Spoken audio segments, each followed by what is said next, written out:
have actually won their last 3 games at Soldier Field, dating all the way back to December of last year. All right, let's go out to the lakefront. Bring in my partners, Tommy Thayer, Jeff Joniak. Good morning, guys. Hey, good morning on a sun-splashed, beautiful morning along Chicago's lakefront. Not a cloud in the sky, nothing but blue skies, and maybe that'll be the case for the Bears today. I'm telling you, SPF 16 today, no doubt about it, because this is sun-soaked. There's nothing splashing about this. All right, so this Seahawk outfit, hard to get a handle on. They're 2-2. They started with a ball to fire against Mike Singletary's San Francisco 49ers. And some hard times. They haven't played so well. Right. They talk about the enthusiasm that Pete Carroll brings here with him, and that is consistent. But again, trying to develop important players in important positions like their receiver position and their offensive line. All right, Jay Cutler's okay. So Chicago fans, don't worry about Jay Cutler. He's fine. He's ready to go. Not so certain about Lance Briggs. Let's find out his status from head coach Lovie Smith. Pumped up. Nothing like playing, of course, at Soldier Field. The guys are ready to go. All right, Lance Briggs, is he ready to go or not? No, he's getting better each day, but he will not be active today. Hopefully he'll be ready to go next week. All right, so Brian Iwu, this is a guy, he's not just some special teams guy who's going to try and play linebacker. There's trust from you, and I've always heard the players from the moment he got here, particularly from Brian Urlacher, they are impressed with what Brian Iwu is capable of doing. Yes, he's been impressive since we signed him. All season work, big hits in training camp, and really made his presence known then. We feel comfortable that he can fill in if anyone can fill in for Lance. All right, on the offensive line, I believe this is the 4th change in 6 games, but it's a familiar face. Chris Williams back, ready to go. He'll play left guard today. Yeah, I just see us getting a starter back, even though he'll play left guard today. Hopefully we can solidify the line today. All right, I know a lot of people are still wondering how Jay Cutler is, even though he's been cleared by your doctors and the independent doctor. What did you see from him in practice this week that makes you feel comfortable to hit him out here today? Just the same old Jay. There are no issues with him whatsoever. He's ready to go. He should get good protection today. And even at the backup position, and once Jay was out last week, we had a chance to see both quarterbacks then. Caleb Haney will be the number 2 quarterback today. And so that change from Todd Collins now official as well. Also up today, Desmond Clark will be up for the Bears as he basically fills in for Lance Briggs on the roster. And also Corey Wooten gets a second chance at defensive end. All right, back to the Chris Williams thing, Tom. Most of the focus is on the concern that he's not at left tackle, and most of the conversation has been pointing to a failure, so to speak, that this is his 3rd position already, but he's healthy. They need a left guard. Roberto Garza's out. Why not? Chris is a very important player amongst the offensive linemen. What they're trying to do is they're trying to keep Frank Oldniel in the most comfortable position he can be in. But let's take a look at the other side. We got a couple of young guys that are playing very good football. If you look at them close to the red zone, they can play very powerful at the point of attack. And you see Chester Taylor following the vacant area that these 2 guys have created a big hole. And then when you look about the edge play, they got Jamarcus Webb can block down, and Edwin Williams can get to the outside. They have a lot of power and athleticism with these 2 young guys. And then you insert Chris Williams at the left guard position. Again, you gain size, you gain strength, you gain power, intelligence, and athleticism. I think this is the best the offensive line will look and will play. Seattle's Brandon Mebane, a very good defensive tackle. A little iffy because of a calf injury. Last year, Lou, when he was out of the lineup, Frank Gore in San Francisco ran for 200+. So without him on the field, that run defense, which right now is pretty darn good, not as good without Mebane. Wow. All right, we'll talk more about that run defense coming up. Stand by, guys. Time now for the Toyota Fan Zone question of our show. Do you think the Bears will actually have more runs or passes on offense against the Seahawks all week long? They've been talking about balance. A, run, B, pass. Text Toyota space A for run or B for pass to 69050. Message and data rates may apply. We'll bring you the results coming up at the end of the show. We need to take our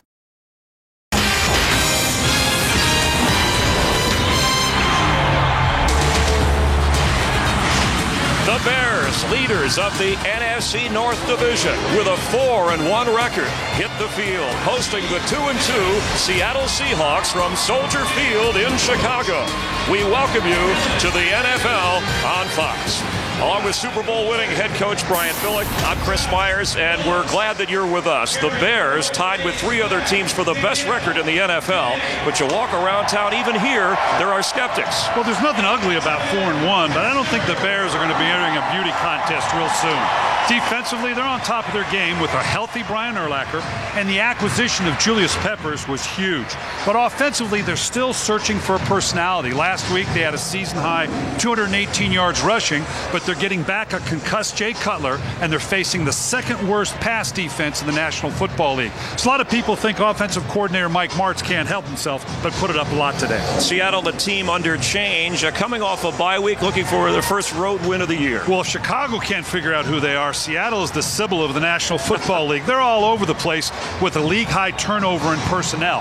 But particularly on the offensive side of the ball, they brought in Brandon Stokely at wide receiver and Marshawn Lynch at running back to try to establish something from a personality standpoint. Now, Pete Carroll doesn't care what it is as long as it's a winning personality, and he'll bring Sally Fields in here if he has to. Wow, a Sally Field reference. Let's hope these teams are who we think they are. Can Seattle win on the road, and what's the true identity of the Chicago Bears? The kickoff from Chicago is straight ahead, but a banner day on Fox. Don't go anywhere, because after this game, it's drama with Dallas and Minnesota, a couple of 1-3 teams in America's Game of the Week you'll see on Fox. And then after that, the NLCS, whether you're into the fastball or the long ball, Game 2 of the Phillies and Giants. Fox Sports hopes you stay with us all afternoon. But first, this Football League.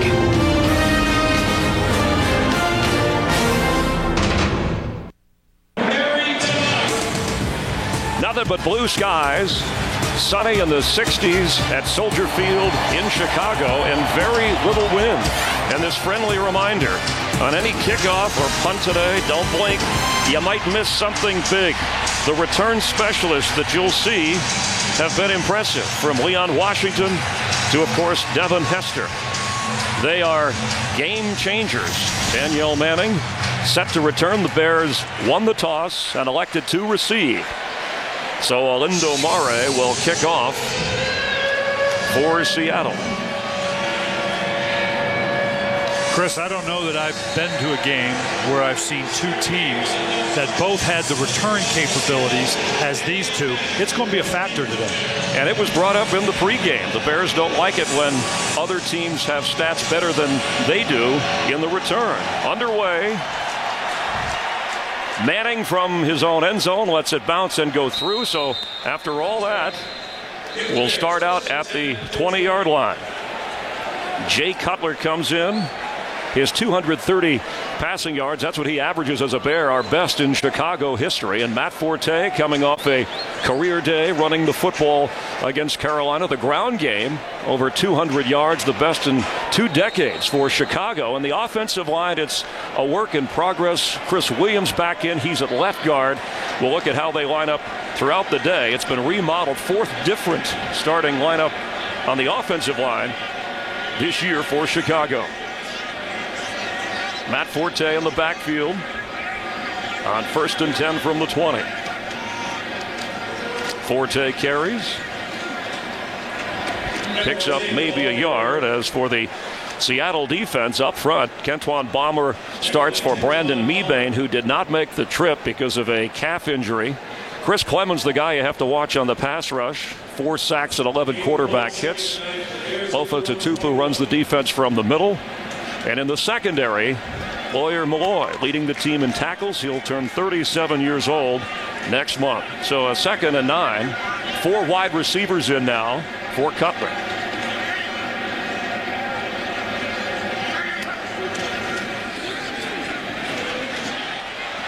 He has time. Cutler going deep. And Devin Hester brings a flag out from the official. Roy Lewis, the nickelback, was back there covering for Seattle. Well, when the play took this long and Jay Cutler broke contain, that puts a lot of pressure on a DB, and it's likely Lewis got a little tag on Hester. Number 34, defense. The ball will be placed at the spot of the foul. Automatic first down. And we're going to see here as he's trailing, and that ball's in the air a long time. Just got his hand in there a little early. That's a delicate timing. Had he timed it just a little bit later, he might have gotten away with it. But clearly as good as a catch now that they're inside the 25-yard line. A 58-yard pickup on the penalty. Forte stays in. Cutler to throw on 1st down. Pass is complete to Forte. inside the 10.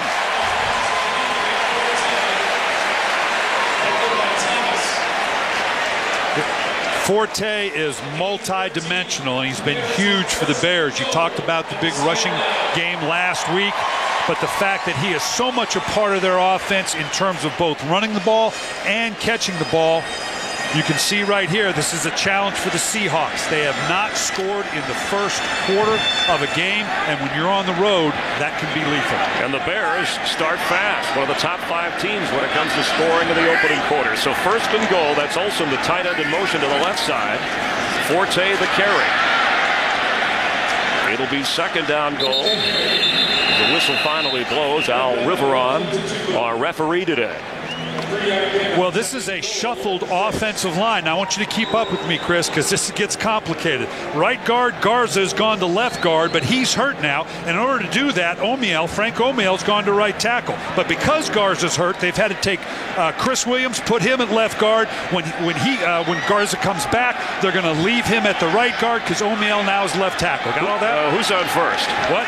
No, he's the center. Actually, Olin Kreutz is the center, the one stable part on second and goal. Let's see how that line does for Cutler. And the handoff to Forte. And he's going to be in for a touchdown.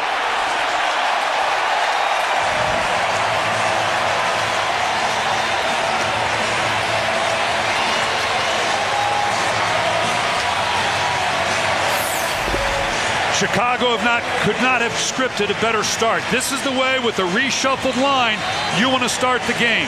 Running the ball in for a score. Offensive linemen love to run the ball. They've got to be feeling good about themselves right now, regardless of what position they line up in. And that offensive line you talked about, Brian, did its job. And what a drive, as Robbie Gould will add the extra point and the opening drive.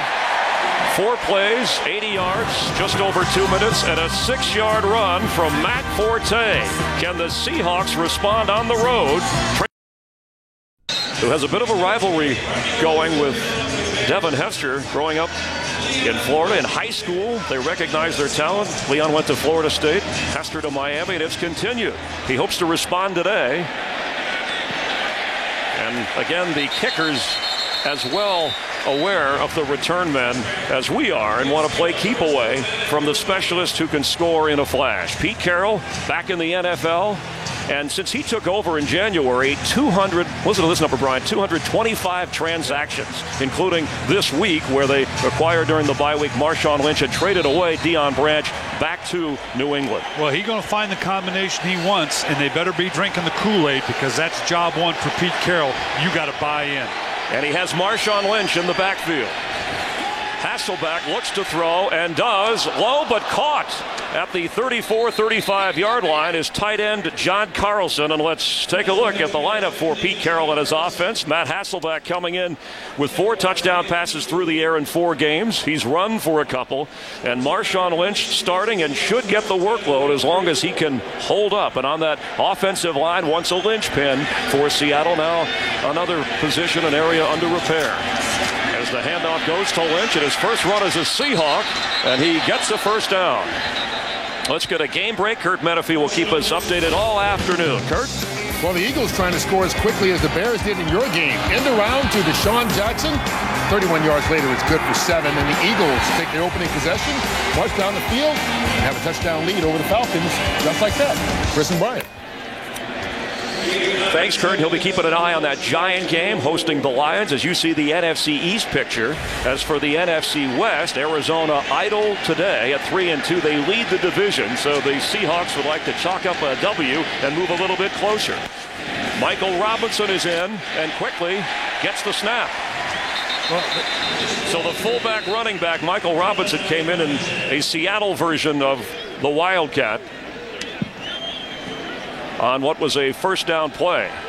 Checking the Bears defense, Israel Adonijah leads the team in sacks. He had 3 last week in a win over Carolina, but watch where Julius Peppers is. Brian Ewu is in starting at linebacker for Lance Briggs, who's out with an ankle injury, and Tim Jennings good with run support from the corner spot on 3rd down.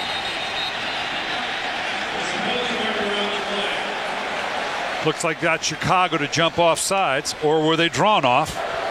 Ball start, number 77. Wow. Offense. 5-yard penalty. Still 30. Stacey Andrews guilty of the infraction. Just what you want on the road against the Chicago Bears. Go from 3rd and 1 to 3rd and 6. But this is one of the challenges, and Seattle has really struggled on the road, Chris. It's well documented. This is one of those things that can kill you. It's not a particularly loud stadium right now, but you can't turn to 3rd and 1 into 3rd and 6 with a procedure penalty. And that's when the Bears and Julius Peppers will light you up if you're not careful. Brandon Stokely in motion. He's the go-to guy here for Hasselbeck. But Matt looks the other way and completes to Mike Williams for a first down at the 46.5 or 45.5 yard line. The offensive line here, obviously, with the Seattle Seahawks, the #1 battle right here, that young left tackle, Russell Okung. Now, they told us, well, he's got 10 good practices in, so he's ready to go against Julius Peppers. Well, it better be he and a whole bunch of friends, because this is a tall order for the young tackle from Oklahoma State. A big first down catch by Mike Williams. Hasselbeck looks to throw, wants to go deep. Down the sideline for Williams again, and he has it. Did he keep his feet in? Yes. And Mike Williams out of football for a couple of years, quietly returning to the NFL, came in with 11 catches for Seattle.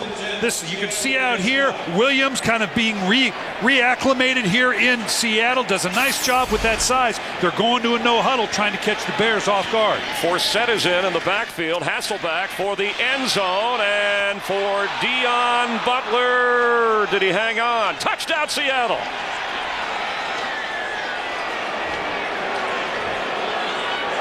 So the hurry up from Matt Hasselbeck, wanting to go deep, and connects with Butler, who moved into the starting lineup when Deion Branch was traded. And Butler here, it's going to be interesting to see. He stayed in bounds. I thought he might have gone out of bounds. You love to take verticals down at this part of the field. They went with no huddle to catch Chicago off guard. And they're going to try and hurry and kick the extra point, so there's no review. And I guess the official waiting to make sure the process was completed.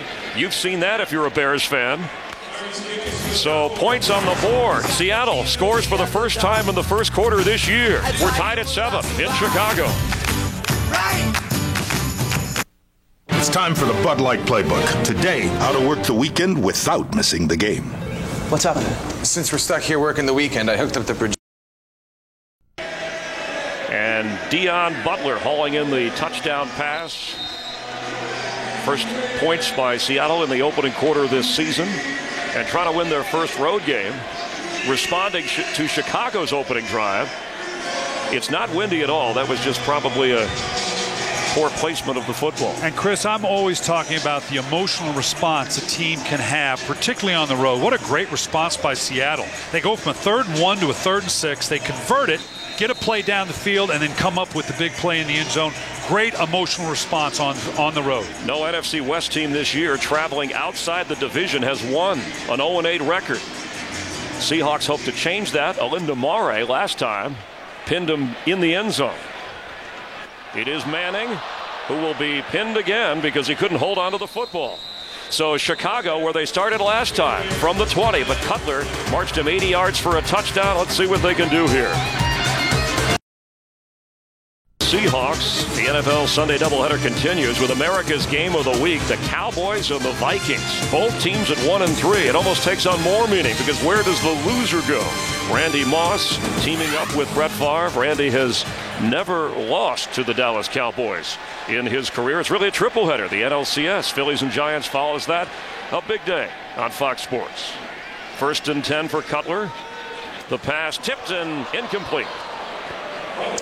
Chris, let's go back to the touchdown. This is just the classic 4 verts versus cover 2. Here you can see the safeties. We're going to go vertical on the outside, and I want you to watch what happens to the safety. This really makes it tough on the corner. Right here, stop. He makes the decision. He's going into the tight end. That corner thinks he's getting help over the top, and Dion Butler gets his score.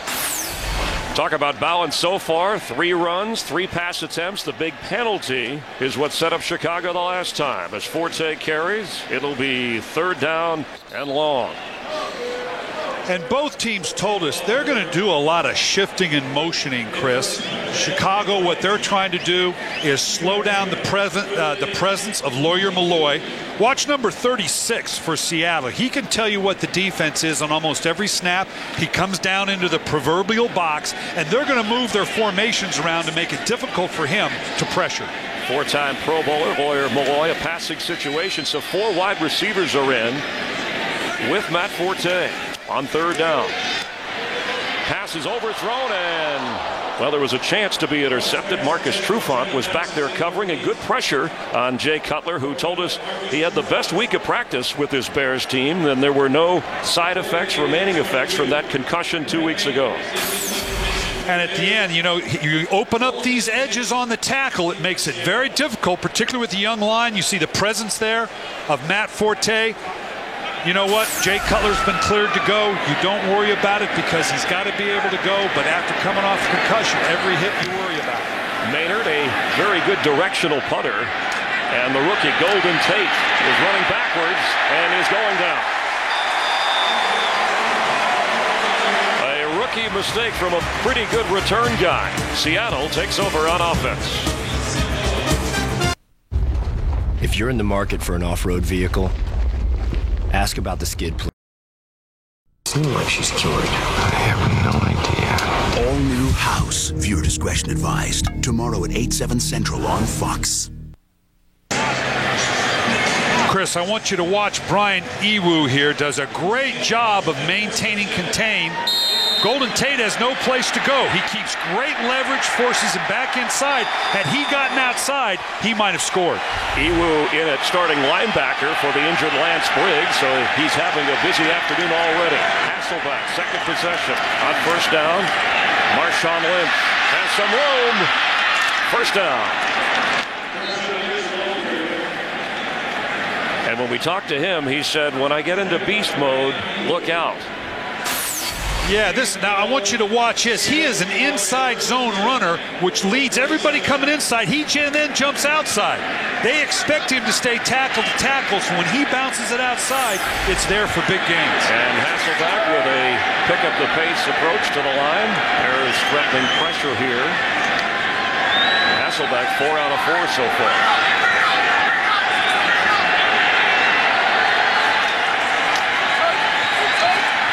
For Mike Williams, incomplete. Going back to Marshawn Lynch, Pete Carroll telling us that they were aggressive. They kept calling. They called Buffalo 10 or 12 times. Hey, let's make a deal. Let's make a deal. And they finally got it made. Just wore him out. It says the thing he likes about Marshawn Lynch is he runs angry. And then you meet this very pleasant young man, but he has that attitude. Hey, why should I be the one getting hit? I'm going to hit these linebackers. Call it a fresh start. He's had back-to-back 1,000-yard seasons in his career, a former Pro Bowler. On 2nd and 10, Hasselbeck, pass complete to Stokely, who's met hard. And Chris Harris wrapped him up in a hurry, one of the hardest hitters in the league. Nice open field tackle by Harris. And Stokely's one of those guys, he's been here about a week and a half. Matt Hasselbeck says he's already my go-to guy. It's a very young group of receivers, still learning what it is to be in the NFL. Brandon Stokely, we drafted him in Baltimore coming out. A consummate professional, a meticulous route runner. Stokely joined the team and within 3 days was their leading receiver in the game against the Rams. 3rd and 7. Julius Peppers went across. Let's see if he was drawn. To tight end, Carlson moved. False start, number 89. Offense, 5-yard penalty, 3rd down. Maybe Carlson didn't get enough sleep. Congrats. Him and his wife Danielle having a baby this week. Mom, child, all happy and healthy. But for anybody lining up against Peppers, can't be too happy. And they're putting him over there to help the presence with Russell Okung. We talked about it. But this doesn't help going from a 3rd and 9 to a 3rd and 13.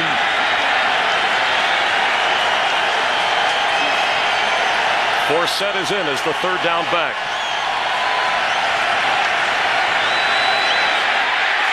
Hasselbeck in the grasp, got rid of it. Matt Toina was all over him.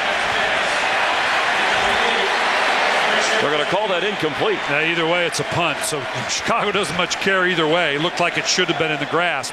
But getting that pressure on the inside, They're running stunts. You can just see this pressure coming from the inside. We've said it many times. A quarterback hates pressure on the inside. Julius Peppers stunning around. You can't step up. There's not a lot you can do with it. Devin Hester back to return the punt. Looking into the sun and waving for the fair catch, and he hauls it in just beyond the 15-yard line. So the Bear defense does its job. Now Chicago takes over on offense. Then forced to punt. Now they'll start again behind Jay Cutler. And Chester Taylor in for Forte. On 1st and 10. Taylor has it. Gets across the 20-yard line. And I've got to tell you, we alluded to it earlier with all this movement. I'll let you go to this first, Chris. I wanted to allude to the Giants and Phillies, a part of a big day on Fox, the NLCS. Game 2, the Giants took Game 1 at Philadelphia, 8 Eastern, 5 Pacific. In high definition, it follows America's Game of the Week, which is the Vikings and Cowboys, and that follows this game here. I want you to watch all the movement and shifting by Chicago again. And of course, they didn't do it this time. Taylor brought down in a hurry. Let's check back in with Kurt Menefee for a game break. Kurt? And once again, the Philadelphia Eagles scoring a touchdown. And once again, it's Deshaun Jackson. Ran one in from 31 out, caught one from 34 out. Philadelphia on top of Atlanta already, 14-0.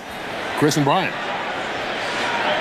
Thanks, Kurt. No Michael Vick in that game, and apparently the Eagles sailing along a big day in Philadelphia, with the Phillies hoping to bounce back against the Giants tonight in that NLCS Game 2. So a 3rd and 7 for Cutler. Earl Bennett moves to the left side. Pressure. And Cutler goes down. He never saw the blitz coming. That's Roy Lewis, the nickelback, who earlier was flagged for pass interference.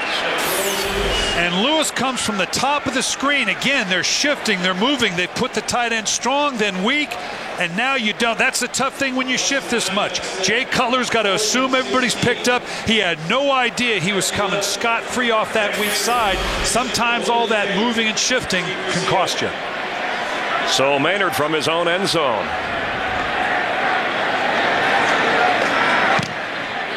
Let's see, as Golden Tate looked one way, steps up, catches it, no fair catch, brought down in a hurry. The kick coverage teams are all over the specialists that we talked about coming into the broadcast.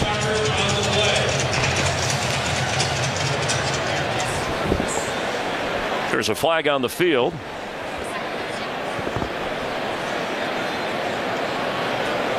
Al Riveron is going to take a look here and decide if there's a holding number 59, kicking team. The 10-yard penalty will be added to the end of the run. First down, Seattle. So there'll be no re-kick. You know, Pete Carroll talked about starting fast. He said at home we have the emotion, the energy, we've done well. He was worried a little bit about the time change from the Pacific to the Central. They're kicking off at 10 o'clock, and we coaches worry so much about it. We change schedules, and we visit all the players and went, what the heck? We play at 10, we play at 10. If we play at 1, we play at 1. Don't worry about it. So obviously they're handling it well. He flew him out on Friday from Seattle. They practiced at a high school nearby yesterday to try and adjust to the time level or time change from the Pacific time zone to the Central time zone as Marshawn Lynch carried on first down. 5 minutes and counting here in the opening quarter. Chris, I want you to look at this. I noticed this yesterday at practice. Brian Urlacher, I'm not sure they don't paint this helmet on. Look at that thing. Could it be a tighter fit than that? He said he likes a lot of air in that thing. But geez, he pulls that off. You got to double check to make sure you haven't pulled a filling out. He has been re-energized, healthy and playing that way as Lynch goes nowhere. And there was Urlacher as a flag goes down. I'll bet this goes against Seattle with the holding on that edge. He's checking with Lovey. Holding, number 77. Offense, 10-yard penalty, second down. That's the second call on Andrews, the fourth penalty already for Seattle. Yeah, and what happens, we talked about Marshawn Lynch already, starting inside, then bouncing outside. And you're going to see here on the right side, what happens is once he starts inside and then starts to bounce outside, it changes the direction. Boy, I'd have to see that one again. I'm not quite sure. I didn't see it either. He held real quick. But that's a tough one on an offensive lineman, particularly a pulling one, because all of a sudden the ball breaks out outside of you and the trajectory of the defender changes. But boy, if that happened, that was at light speed. Well, it's going to make this drive a little bit tougher for Hasselbeck and that offensive line that's already sweating. Second down, 20 here. Hasselbeck said of this offense, we need to get really good at something instead of just okay at everything. Well, this down and distance, you typically are going to see a quick draw or possibly a screen. You're trying to get back into a workable third down. Third down being 3rd and 10, you'll take it. And Forsett is in, usually the third down back now with Lynch the starter. Hasselbeck has it, throws, and Stokely spins around, makes a catch, and cuts into that yardage, so it will be third down. Yeah, he faked the quick draw action we talked about. The Bears get paid too. They step up to go ahead and try to affect it, and now they come back into Stokely. So we've already seen Stokely is a go-to guy here on this left side. There's no help for Okung. You gotta be impressed with this young man, because he did that one strictly one-on-one. The first-round pick out of Oklahoma State hanging with Peppers. 3rd and 11. Time for Hasselbeck. Pass into coverage and incomplete. It was intended for Carlson, but Urlacher was back there. Well, this is a good exchange for Chicago after the penalty on the kick. Backed them up a little bit, gave Seattle great field position. Then the other penalty against Seattle, the holding penalty, the fast holding penalty, kind of evened it up. And this Bear defense won this series because Seattle was in a great position to take advantage of the field position. Seahawks don't even get a field goal attempt. Instead, John Ryan will be back to punt to Devin Hester, again looking into the sun, standing at his own 10. And he's just going to wave it off, and the kick is well placed and down right inside the 5-yard line, where the Bears offense will take over. Hey, there's a new way to play fantasy football, and everybody's involved in fantasy football, even some of the players. So make real-time substitutions in a 20-minute fast-paced game. New games will start every 15 minutes, and you can play right now at foxsports.com/live. You play fantasy football? I'm a fan, yes. In fact, I called you for tips, if you remember. Yeah, I did you a lot of good, didn't I? The players you told me so far not so good. As Cutler gets the helmet on first down with Matt Forte in the backfield. Sacked the last time he went back to pass. This time he carries. And Mike Martz told you, Brian, coming off the concussion, Jay Cutler, we won't do anything special. I want you to talk about that in a moment, but we welcome Carissa Thompson from down on the field. Hi, Carissa. Hi, guys. Well, a lot of instruction from offensive line coach Mike Tyson. You know, you mentioned all of those different adjustments, especially on that young right side, but you got to think about it this way, too. Those changes also are going to affect the running backs and Jay Cutler. After that last series, Chester Taylor and Matt Forte and Jay Cutler all got involved in that offensive line discussion to try to see if they can't all work together to make those adjustments, gentlemen. Thanks, Carissa. Now 3 tight ends. You saw Mike Tice, former head coach, the offensive line coach here in Chicago, and Cutler from his own end zone. It's into coverage, incomplete. And you were told that we won't do anything special in terms of the protection. If Cutler's in there, he's our quarterback. Yeah, you know, everybody's wondering, do you change the game plan? Do you run more? Do you protect more? And everybody made the point, rightfully so. Look, he's been cleared to go. If he's not cleared to go, then we won't put him in. We've got to run our normal game plan, and that's what they're doing here. I'm very it's just to see they're doing a lot of shifting in motion. That puts a lot of pressure on a guy that's been out for 2 weeks. So far, they've been very good at it with no procedure penalties. Cutler said again, a great week of practice. He's 1 out of 4, but Seattle has applied pressure. 4 wide receivers now for Chicago on 3rd and 9. Cutler in the air and incomplete. No flags. Well, I thought we were going to get a flag there. Looks like they got a handful of cloth, but they didn't throw it. Looked like they had a hold of it. There is a flag back at the goal line area. That would probably indicate holding on the Bears. If it... Holding, number 68, offense. A penalty is declined. 4th down.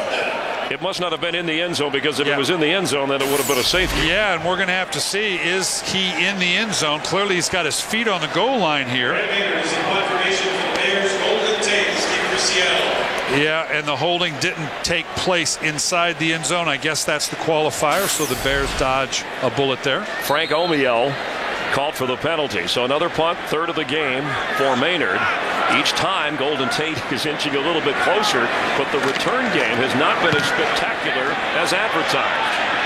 A kick that just sticks at the 36-yard line and goes out of bounds.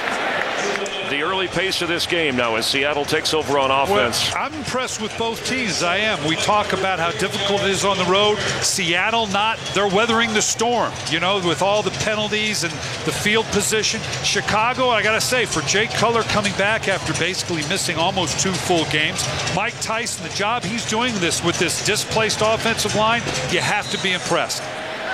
Leon Washington checks in the backfield. 1st and 10 for Seattle. That's Butler going in motion to the right side of Hasselbeck, and the play is waved off.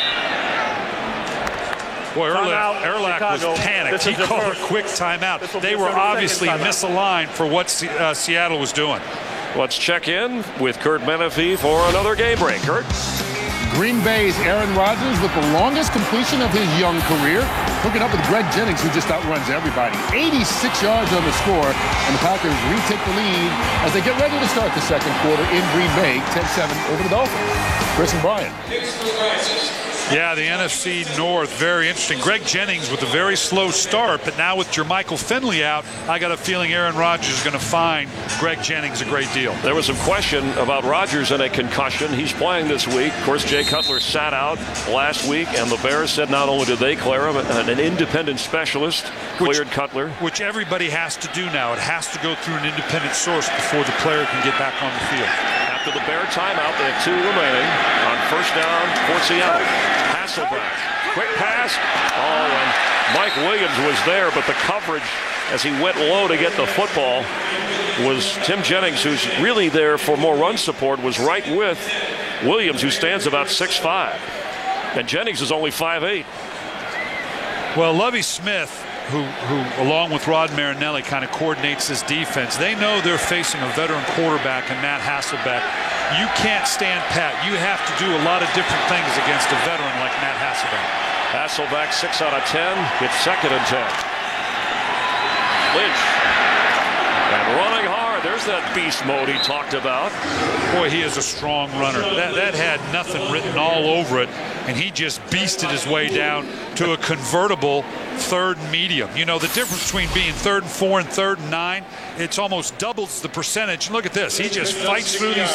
That's a lot of bodies there. That's a huge little gain for Seattle that puts them in a much more convertible 3rd down. And they are in field goal range if they don't lose anything here on 3rd down. Bears are showing pressure. They got a whole bunch of folks jammed up here in the line. Let's see if they drop out or come. They came. Quick pass. Mike Williams, 1st down. And Charles Tillman held on to the big guy. Mike Williams, they're moving around from side to side as Seattle moves deeper into Bear territory, a 12-yard pickup. Mike Williams is 6'5", 240 pounds. He's a couple Big Macs from being a tight end here, but particularly with pressure and a matchup with the corners, this is just the big target you need for a situation like that. Former #1 pick, called a bust, out of the game for a while, trying to revive his career in Seattle. Pete Carroll giving him a chance. Quick pass is complete to Butler. And Deion Butler near another Seattle 1st down. Seattle gave us the impression that they were going to run and pound away, and They've mixed the run and pass nicely. Well, and that's a personality in and of itself. I accused them of being Sybil, but right now they kind of, whatever voice they're hearing in their head, it's a good one because they've got the nice balance between a physical, punishing Marshawn Lynch and now the things they're doing on the outside with the receivers. Jeremy Bates, the offensive coordinator, helping to put the imprint on that personality for Pete Carroll's offense. First down after an 11-yard pickup. First quarter winding down. Marshawn Lynch hurdling and goes down. It'll be second down and goal. The Bears scored first on their opening drive. Matt Hasselbeck answered with a touchdown pass to Dion Butler.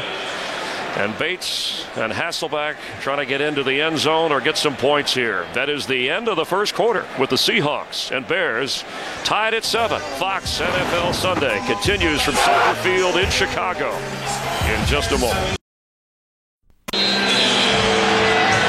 Start of the second quarter and we're tied, but the Seahawks are threatening on second down goal. Well, I'd say they've more than handled the first quarter woes they've had. Huge difference in yardage and time of possession. 4 wide receivers, Forsett in the backfield. Hasselbeck, quick pass and incomplete for Mike Williams. That was not near the mark, so it'll be third and goal. Yeah, that's a tough pass to get out of your hand quickly when you're going from gun. Typically in the gun, you tend not to do quick steps. This is just a one step to the out, or excuse me, even further outside Williams. That is tough to get it out of your hands quickly. Especially when it's a big target like Mike Williams. So the Bear defense, with the crowd getting into it. On the spot, third and goal. Forsett. Justin Forsett is in for a touchdown.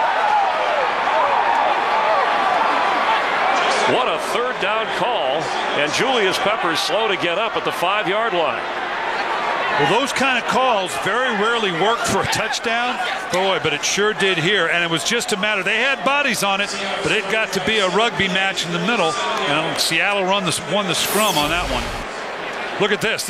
You can see they're configured here, and now there's a whole bunch of bodies rallying to it. We got hats on him, but now they're just pushing and shoving. Okung's going to score with his man and the ball carrier all in one. Russell Okung is doing an excellent job at that tackle spot. First carry and a touchdown produced in this game for Justin Forsett, giving up his starting job to Marshawn Lynch, his former teammate at Cal. As Justin Forsett gets his first rushing touchdown of the year, and Marshawn Lynch, who was a bit ahead of him at Cal, they're good buddies. In fact, Lynch was in the wedding party for Forsett, and Forsett went into Pete Carroll. He said, just come by, and when the trade possibility existed, said, let's deal for this guy. If I have to give up some carries, I will. He can help us win. The epitome of teamwork there as Alinda Mare kicks off to Danielle Manning. This time he's going to bring it out.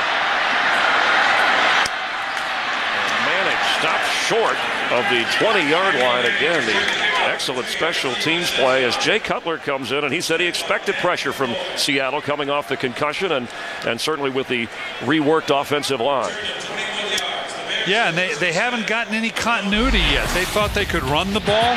They thought they could protect, and boy, they just want to stay away from this nightmare. The thing about this New York game, in the first 9 pressures, 8 of them that got home did so with just a 4-man rush. They didn't have to bring DBs. They didn't even stunt much. It was just simple 4-man rush that got to them. 9 sacks in the first half. We have a penalty here. And some timeout by Seattle. This is their first. Okay. Correction, that was a 30-second timeout. A Seattle timeout. I wanted to go back to what Cutler was saying. He was foggy and dizzy in that second quarter. He felt fine this week, but 9 sacks in the first half, and that forced Mike Martz and the Bears to make some adjustments on their offensive line. It's a Fox NFL Sunday doubleheader. If you throw in baseball, we'll call it a triple header. America's Game of the Week, Cowboys and Vikings coming up after this. And Brett Favre will open with Randy Moss. Apparently the two went in on their own Tuesday night to look at game film and go over some things to try and spark the 1-3 Vikings. Dallas in the same boat. Here, Seattle trying to win its 3rd game of the season. And the Bears trying to go to 5-1, but so far a slow start for Jay Cutler, just 1 out of 5. Biggest play was a penalty, a pass interference penalty on the Seattle defense. Chester Taylor on the left side as a receiver.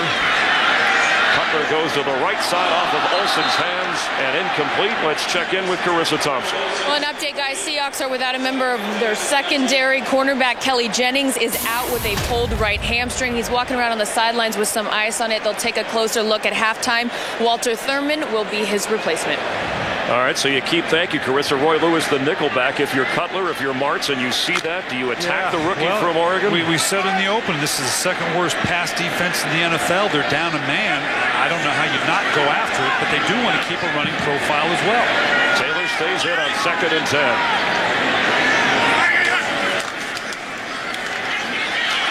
For Aroma Shadu, and he has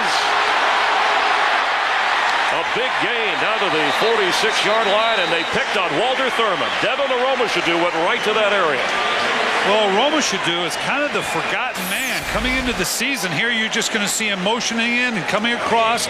Cutler looking down the field for something more vertical. Hesitated, and then just came off to the shallow crossing route. They went after the right guy.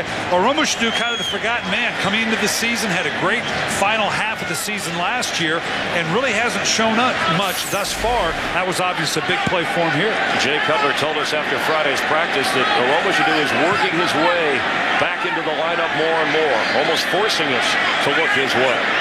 That's Earl Bennett in motion on 1st down. And Cutler avoids the rush, completes the pass. It's Bennett.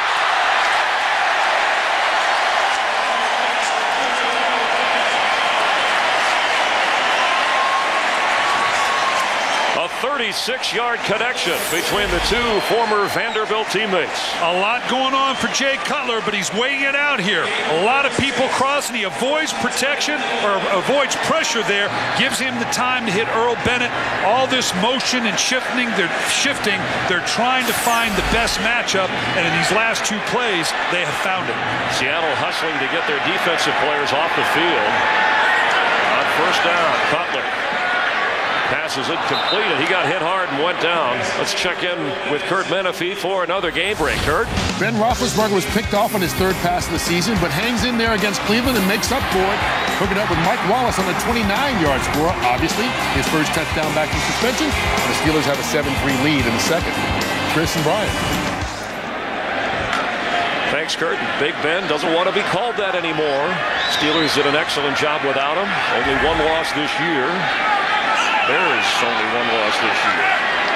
In the red zone, 4 wide receivers. Cutler's been much better down here this year than last year.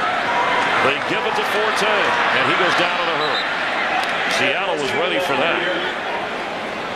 Thurman was involved with Chris Clemens on the tackle. Thurman coming up from that corner spot, and Clemens nailing down that end spot. You know, they're moving and shifting, as I'm saying. They got to be real careful with Jay Cutler here now, particularly in the red zone. When you shift and open up the edges like that, both in the running game and in the passing game, all of a sudden that's a very short edge. You don't want to force Jay Cutler into a mistake down here. And Jay told us you get a little older, you get a little more cautious. You have to come away with points when you're down here. Sure, you'd love a touchdown. 3rd and 10, trailing by 7. Cutler under pressure and goes down. Looked like Aaron Curry eventually brought him down. Frank, this is exactly what I'm talking about here. I love the motion, but I want you to look right here. This is an open end with that tackle. There's no tight end presence. There's no back presence back there. That's a short edge to come to this running to this quarterback. This is where you tend to make an error if you're not careful. Nice job in his part, pulling it back down. Don't force a turnover. Take the 3 points. Robbie Gould to try a 34-yard field goal. The kick is good. Robbie coming off his career high of 53 yards last week, but Seattle's defense holds Chicago to 3. On the ground with Forte. So after Gould's field goal, cutting the Seattle lead to 4, Leon Washington, who had 2 touchdown runbacks in a win over San Diego earlier this year, has a chance. and is cut down just beyond the 25-yard line. Wednesdays make lunchtime your prime time. Lunch with benefits at foxsports.com. It's a one-of-a-kind show from your computer. 1 Eastern, 10 Pacific, and we have the after party with Jay Glazer. Of course, Brian Billick, coach speak, always entertaining. I remember you told me the computer was a passing fad. Now you carry that thing with you everywhere. Yeah. A passing fad. Hasselbeck has been passing his way, 8 out of 13 for already over 100 yards, and Seattle has a 4-point lead. And he's going to pass again if he can. Gets rid of it. I'm surprised, having seen Seattle this year, how well they're playing away from home. Yeah, and it's a mindset. And we could tell, I alluded to it earlier, talking to the players, and I think they were just drinking the Kool-Aid, but Pete Carroll sold them on, guys, it is a mindset. And the players were like, hey, this is no big deal. We don't care where you kick it off. They were drinking the Kool-Aid in our meetings yesterday. So far, so good. Lynch, who got the start, gets the carry, and the ex-Bill brought down in a hurry, so that'll bring up a 3rd down. That's Brian Ewu. Again, the ankle injury keeping Lance Briggs out. He did not practice all week, and Ewu, who has been a terrific special teams player, not only here for the Bears, but when he was in Jacksonville.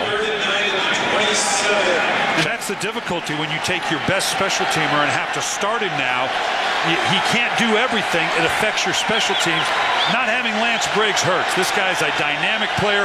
Ewu is a solid player. Briggs is a special player. Briggs looks on 3rd and 9. Peppers is on the left side. Pass complete to the tight end Carlson, but short of the first down marker. You know, the coaches in Seattle kind of expected more out of Carlson, although he's on pace. He's been a 50-plus catch, guys, the last 2 years. He's on same pace right now. Big physical receiver, but they expected a little bit more out of him. Hasselbeck, this is a go-to guy for him. If for no other reason, he's most familiar with him as anybody on the roster. John Ryan ready to punt. Standing inside his own 20. Devin Hester watches it bounce. And these kickers and punters have been doing an excellent job to keep the return men away from the football.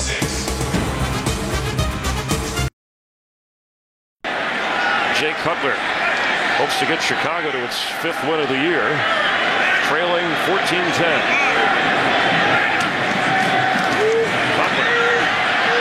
Screen to Forte. And look at Matt Forte go to the 45 and then some. Lawyer Malloy made the stop. Well, the screen game has been huge for Chicago.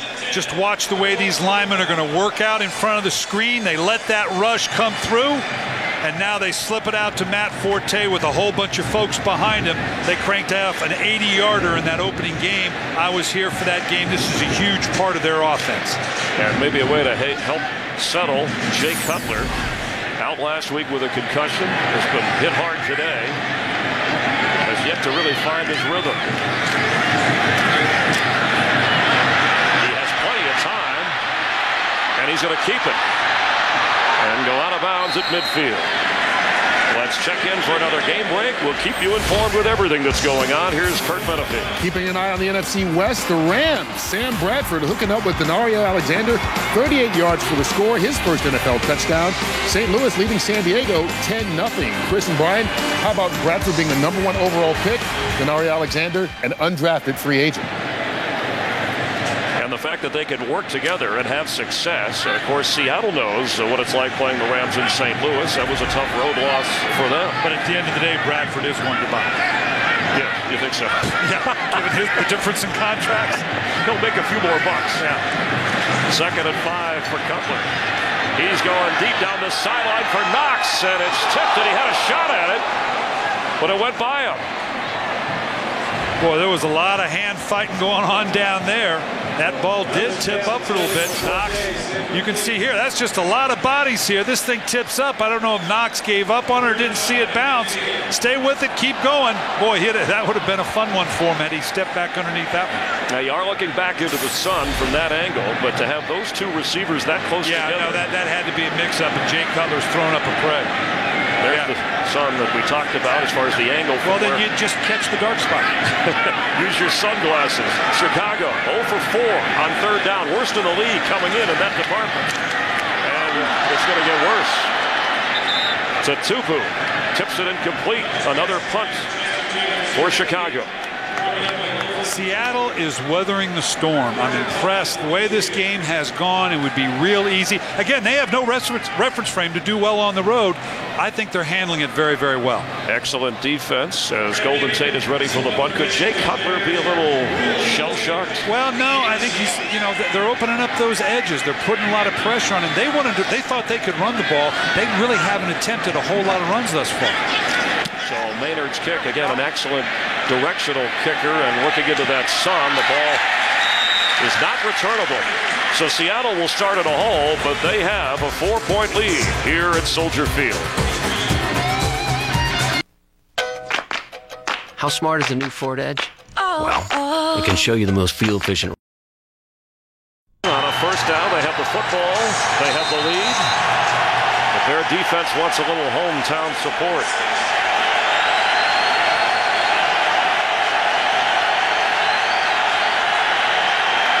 Marshawn Lynch across the 10-yard line and made something happen. And the addition, his 8th carry of the game, what does that do for a Chicago defense preparing for this Seattle offense? Well, obviously, anytime you can run the ball, and Pete Carroll, you could tell when we visited with him yesterday, he was excited about having Marshawn Lynch because they were missing that physical aspect between the tackles. Forsett is more of a flash guy outside. Obviously, Lynch is a pounding between the tackles, and they're loving it right now. Hasselbeck pointing, throwing to Lynch, who goes out of bounds near the first down marker. And we've seen a bunch of these boots and waggles. This was a staple for them under Matt Hasselbeck. They did a lot in training camp. Really haven't done much this year because they haven't run the ball consistently. Now you see that Marshawn Lynch is cranked up in the running game. You see more of these boots and waggles getting outside to contain of the pocket. So Lynch, a run, a catch, a first down for Seattle. Have a little more breathing room from their own 16-yard line. Justin Forsett checks in and carries. Slips to the outside, and Forsett has a first down for Seattle. That combination of power and then the slippery speed outside. Yeah, I want you to watch here the difference in the two. Marshawn Lynch pounding away. Now here we're inside the pits, and watch the way he just steps around these blocks. Quick feet, bounces, nods, steps to the side.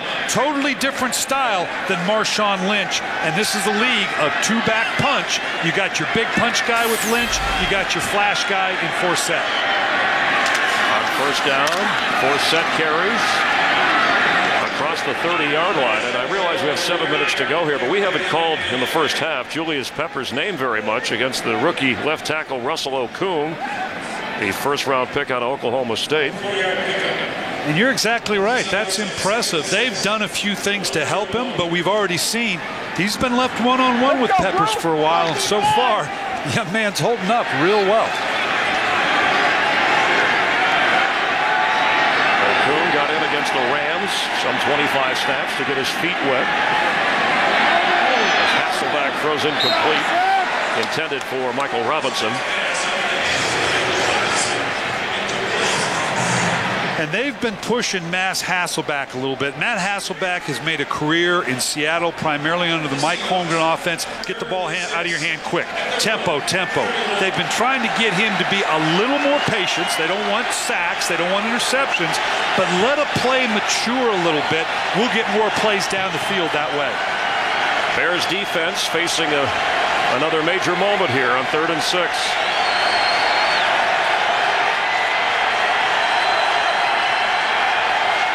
Pressure. Picked up. Pass. Mike Williams hangs on for a first down just inside the Seattle 40. Mike Williams, after being out of the league for a while, has been reborn in Seattle. Again, a big physical receiver.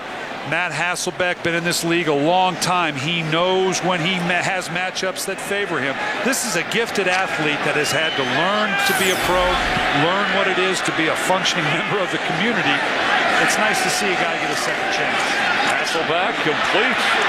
Chris Baker, the tight end, inside the 45 of Chicago. Boy, and this drive has silenced the Bear fans. This thing started off in the shadow of their own goal line, and Seattle doing a nice, they start off pounding with Marshawn Lynch. They got it to Forsett with a couple flash plays, and now Matt Hasselbeck has got into a flow throwing the ball. The fans stunned. How much does this have to do with Lance Briggs being out of the game for Chicago? It doesn't help. Hasselbeck underneath at the 40-yard line. Urlacher is there as Stokely makes the catch. An impressive drive against this Chicago defense. And you've got them on their heels a little bit. I'm not sure you don't pound away just a little bit here now. You started off running the ball. You've thrown the ball. You've got Chicago thinking, we got to stop this pass. I'm not sure you don't hand the ball off to a back here. Get downhill. Ninth play of the drive. On 2nd and 5, Lynch checks back in. Let's see if they follow your cue on pounding the ball. Instead, they give it to Michael Robinson, the fullback. What did Lynch say about having a fullback, not used to having a guy? Yeah, he says, I got my own special secret service. I got my own personal protector. And Marshawn Lynch is more of a two-back. You know, some backs don't like having a guy in front of them. Forsett wants to be a single-back guy because now he can go more to an open area. Don't add another body. Marshawn Lynch, put a big back in front of me, be my personal protector. I'll pound away. 4 out of 7 on 3rd down for Seattle. They have 3rd and short here, and Forsett is in instead of Lynch. This is kind of Stokely area right here. I'd watch for Brandon Stokely. Now we have a timeout, Seattle's 2nd timeout. They have 1 remaining. Julius Peppers, who had such an emotional game going back to Carolina last week in the Bears' victory, has been held in check. And you can see here, he's a little winded. This is what happens to a defensive line. So's the guy standing there wiping his face. Yeah, look at him. You know, he's tired. Well, that's one thing Brian Urlacher said. Even if the stats don't show up, because he's out there, offenses are worrying, doing other things that allow some of our other defensive players, like in Israel Adonijah, who had 3 sacks last week, to make big plays. What Urlacher liked about it, he said, because he draws so much attention, the backs have to stay in and help the tackles. We don't get guys leaking out as much. We don't have to cover the backs out of the backfield as much. But right now, they're going to have to cover everybody because Seattle's kind of doing whatever they want. So a 3rd and 2.5 after Seattle talked things over. Again, watch Stokely right here. I'd be looking for him in this down and distance. For Butler, and he's brought down short of the 1st down marker. An excellent tackle over there by Zach Bowman. Great open field tackle. If you're going to play good defense in this league, you've got to have good open field tackles, and that's exactly what Zach Bowman did. Prevented the 1st down, forcing Seattle to punt. Now, would you have played that a little differently if you were the Seahawks, especially after the timeout, given where you were, field goal possibility in terms of what you would do? Well, I'm sure they had a combination. He was looking downfield. This was his last option, hoping the guy could maybe break a tackle. That, you know, when it's 3rd and 4, you don't design a play to be 3 yards. A big stop by Chicago, out of field goal range. So Ryan kicks it, tries to force Hester to fair catch it, and he does, just beyond the 6-yard line. Tonight, game 2 of the National League Championship Series, the baseball Giants. San Francisco's Giants will send Jonathan Sanchez to the mound against Roy Oswalt and the Phillies, as San Francisco tries to go up 2-0 in the best-of-7 coverage of Game 2 of the NLCS. 8 Eastern, 5 Pacific from Philadelphia. It's in high definition only on Fox. We'll take you through the National League Championship Series all the way through the World Series. And don't forget, after this game, America's Game of the Week, Cowboys and Vikings coming up. Well, I love this. We're back and forth. Seattle had to start a drive in the shadow of their own goal line. Chicago's kind of the same place. Let's see if they can push it out from the end zone here. 9 runs for the Bears on offense. 14 passes attempted for Mike Martz and Jay Cutler. And Cutler just got rid of it. Good pressure from the Seahawks. Yeah, they were trying there again. They're opening up these edges for Seattle. Seattle's not a particularly big defense. Chicago felt like they had an advantage, Chris, with the size of their offensive line against this smallish end. Here you can see tight end releases, try to cut right here. He was trying to go for a quick little screen, looks like, to the weak side, didn't have time even to set it up. I'm surprised they're not trying to press the run a little bit, given the size advantage they have against this, particularly the nickel front of the Seattle Seahawks. But you know Mike Martz, balance for him is 60% throw and 40% run, and they'll throw here. Cutler for Johnny Knox. He can fly. Inside the 25 of the Seahawks.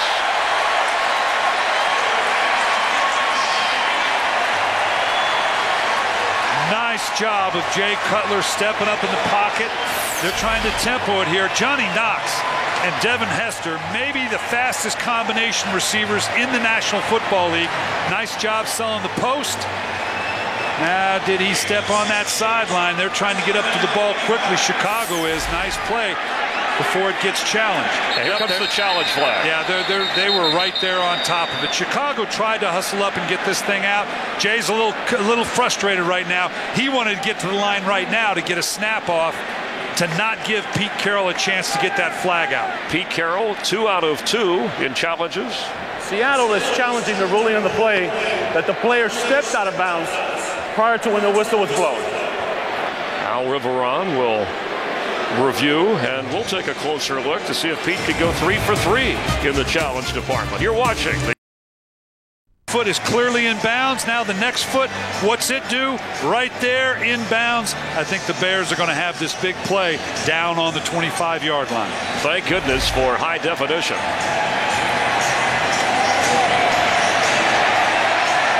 Well, Pete Carroll, you know, 2 for 2 now, or 3 for 3. Here now they're going to lose now that they've lost, if indeed it's what we see here. I don't know what the official sees. I wasn't very good at this. But obviously, if they see it the way we see it, he'll lose a timeout and have 1 remaining. Pete told us he has help upstairs, an offensive coach, a defensive coach that is specifically, that goes through one voice to say, hey, yes, we should challenge, no, we shouldn't, and they were quick to throw. Of which you can trust none of it, I promise you. Don't listen to the player. That's what every coach tells you. And even the guys up in the booth half the time. It's for Johnny Knox, if it stands, the 67-yard catch and carry is a season long, his career long 68 yards. The ruling on the field stands. Seattle has been charged with the 3rd timeout. Seattle can no longer challenge any plays this half. Interesting, you said you weren't very good. Seattle head coaches on challenges all time hit just 25%. There again, real clear cut. There, no, he's clearly in bounds. Next one. Now, they were right here. They could see it. Like you said, you got all that help upstairs. I'm not quite clear, but I guarantee you there's some coach saying, Coach, he was out of bounds. He was out of bounds. And it's like, man, what were you looking at? So the big play from the big play receiver stands. It's a 1st and 10 from the 25 with Matt Forte in with Cutler. And Jay to throw, has time, and completes. Falling down at the 12-yard line is Johnny Knox. Another 1st down. Yeah, now they're inside. You know, Johnny Knox is his go-to guy. As I said earlier, this is a fast combination with Devin Hester and Johnny Knox. This would be a possibility of a Matt Forte down. I'd expect a quick run here. The 2-minute warning. Yeah, they're just going to take this down to the 2-minute. Well, Bears have both of their timeouts remaining. So that's where we are. All right, you've been warned. Chicago is on the move, trailing by 4 at home. Today's game on Fox. Or accounts of the game without the NFL's consent is prohibited. Well, we question whether Mike Martz would run it or not. You can see right here, he's sticking with the pass, but with those numbers, you really can't falter right now. But come on, give me a run here, Mike. This drive, all 3 plays have been pass plays. Here comes another one, if Cutler can get it off. And almost intercepted twice by the Seahawks in the end zone. Went through the hands of Walter Thurman, the corner who came in when Jennings went out with a hamstring injury, and Earl Thomas, the rookie safety, back there as well. Boy, that's just he thought he could maybe get it over the top, but that's an awful flat throw with a whole bunch of white jerseys looking at you. Again, we talked about it earlier. Don't turn the ball over down here. It's a 4-point game. You want a touchdown, but don't give up the 3 points. So now 2nd and 10.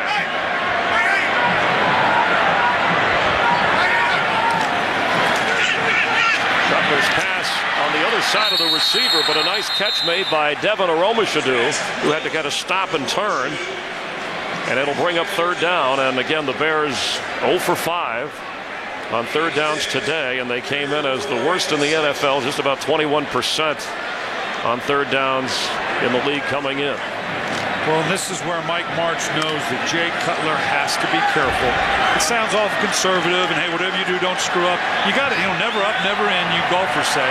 But by the same token, let's don't turn the ball over. Whatever shot you take here, be smart about it. Cutler just wasn't comfortable, and the Seattle defense stiffens, forcing a field goal attempt. Shaking his head as he walks off the field. There again, you see this pressure. They've opened up that edge. That's a receiver right there on the edge. Couple guys coming off. Hands up high. Forcing an early throw without actually getting a hit on the quarterback. That's a win for Seattle, even though they've gone the length of the field to only hold them to 3. Lofa Tatupu, remember, said play pass until it's not. Every play in that drive was a pass. So Robbie Gould is good. So the Bears inch a little bit closer, trailing 14-13. Tomorrow night on the all-new House. Smallest patient fights to survive. Can House perform a miracle? It's a medical mystery that'll surprise you even at the very end. Jennifer Grey is the guest star on an all-new House tomorrow night at 8, 7 Central, and viewer discretion advised. Lovie Smith said, I always try to keep the same mood, low-key, even temperament, whether we're up, whether we're down, whether... Well, Lovie does that, but I'm not so sure, Lovie, again, how are they winning? Last week, good defense, ran for better than 200 yards.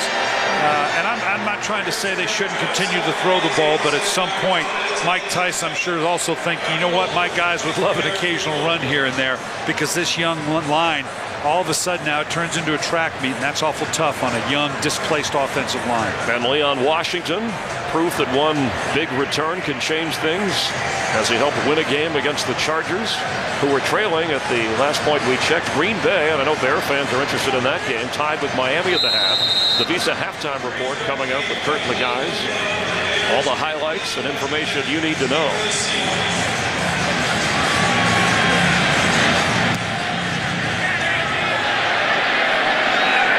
Washington going to have to come across the field. Is trapped inside the 15. Terrific special teams play from Corey Graham to keep Washington in check. Seattle starting in the hole once again with a 1-point lead. Couple things here now. No timeouts by the Seahawks, but you got two timeouts over here. Didn't draw that circle very well, but 2 timeouts by Chicago. If Seattle chooses not to do anything here, we might see Chicago use a timeout. They could get decent field position if they work the timeouts right. So let's see if Hasselbeck, he runs it on first down to Forsett, who has room, pushes it out near the 25-yard line, close to a first down as the clock continues to run. Yeah, no, with that kind of game, Lovey's not going to do that because it's too short a distance to convert. He'd gain nothing by calling the timeout. Forsett will carry again, stop short of the first down. Now maybe would you call time because you're faced with a 3rd down if you're Seattle. Yeah, I think he's going to let this run because on a 3rd and short, you really needed to stuff them on first down to say, okay, let's use our timeout, see if we can make something happen with the punt. Forsett remains in. He gets the carry, looks for the first down and gets it. And Seattle with no timeouts, as you mentioned, Brian, they're going to let the clock run. And of course, they lost the challenge, so they can only challenge one more time. Otherwise, inside of 2 minutes at the end of the game, it would be a booth review. But Seattle, which has struggled on the road and in different time zones, is holding its own here with a 14-13 lead at the break. Coming up, the Visa halftime report. Kurt, Terry, Howie, Michael, and Jimmy with all the scores and highlights on all the other NFL action. The Bears trailing by 1 at the break.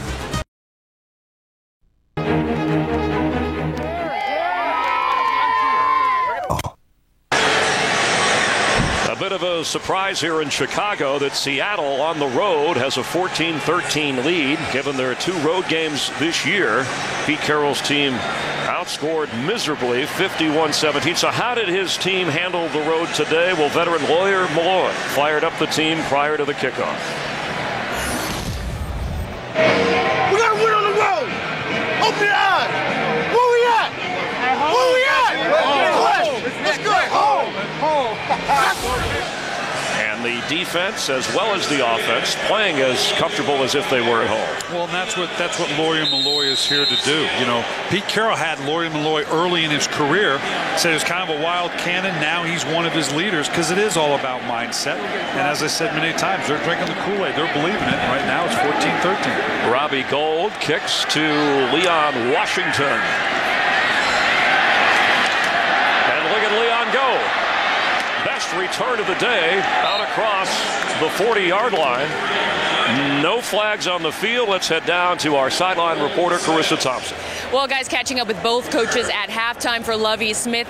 Not too happy. He said, we are lucky to be down by only 1. I said, you know, you thought you'd be able to run the ball against this Seattle defense, but you went to the aerial attack. He said, you know, honestly, we aren't even doing that well. 0 for 6 on third down conversions. Can't get it done in the red zone. For Pete Carroll, he said it's all about stopping those breakout plays and those yards after the catch.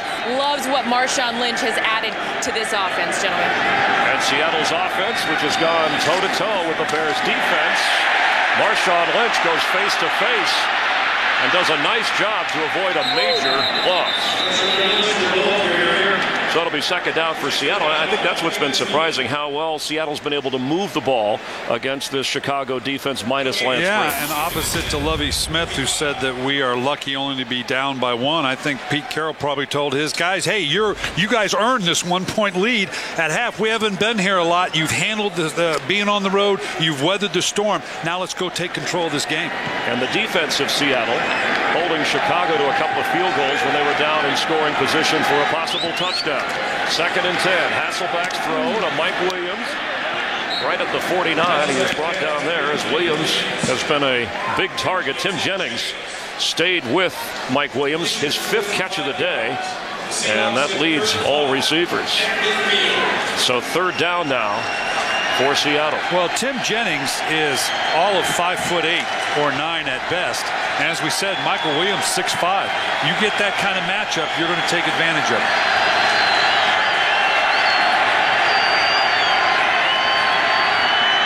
Back to Williams. They took advantage against Tillman on the other side for a first down catch. And looked like Stokely is... Well, I don't know if it's Jeremy Bates dialing up right or whether it's Matt Hasselbeck, but right now they're dialing up these quick passes at just the right time, because every time that Chicago steps up on the line of scrimmage and brings inside pressure, they seem to be getting the ball out of their hand quickly with these quick throws. Jeremy Bates, who helped Jay Cutler arrive on the pro level, blending well here with Hasselbeck. Pass in and out of the hands and was hanging in the air, and Carlson should have had it. Yeah, I'm not sure Danielle Manning didn't get a hand on this. The ball was just a little bit behind Carlson. Good pressure on Matt Hasselbeck. You can see here, Danielle Manning gets there. Don't give up on the play. Nope, I thought maybe he got his hands in there. That's just a drop by Carlson. So second down and 10 for Hasselbeck. Lynch, the starter. Marshawn, since being acquired from Buffalo. Justin Forsett is in there now. He's been the third down back much of the day. On second down, Hasselbeck down the sideline and trying to connect with Golden Tate. It'll be third down. Yeah, you can see they're going to pick their spots here on this backside. I want you to watch the help they get on the left side against Julius Peppers. The tight end starts there. The back has a presence, allows the tight end to overcommit to the outside. They are changing it up not to let Julius Peppers get started. So far, he really hasn't been much of a factor. Seattle wants to take advantage of excellent field position again on third and 10. Washington and Forsett are in. Hasselbeck dumps it off, just does get it to Washington, but it'll be fourth down. And Julius Peppers is lying down at midfield, being helped up by his teammates. Peppers has not been a noticeable force. Yeah, no matter what here, now you got Oku, you see Forsett looking inside, probably needed to help out on the outside a little bit. That's just a lot of stunts coming in there. Finally, the pressure getting home on Matt Hasselbeck and affecting his ability to deliver. So a missed opportunity for Seattle, and looking into the sun is Hester. Fair catch at the 10-yard line. Jay Cutler, 7 out of 18, 188 yards in the first half, takes over here in the third quarter.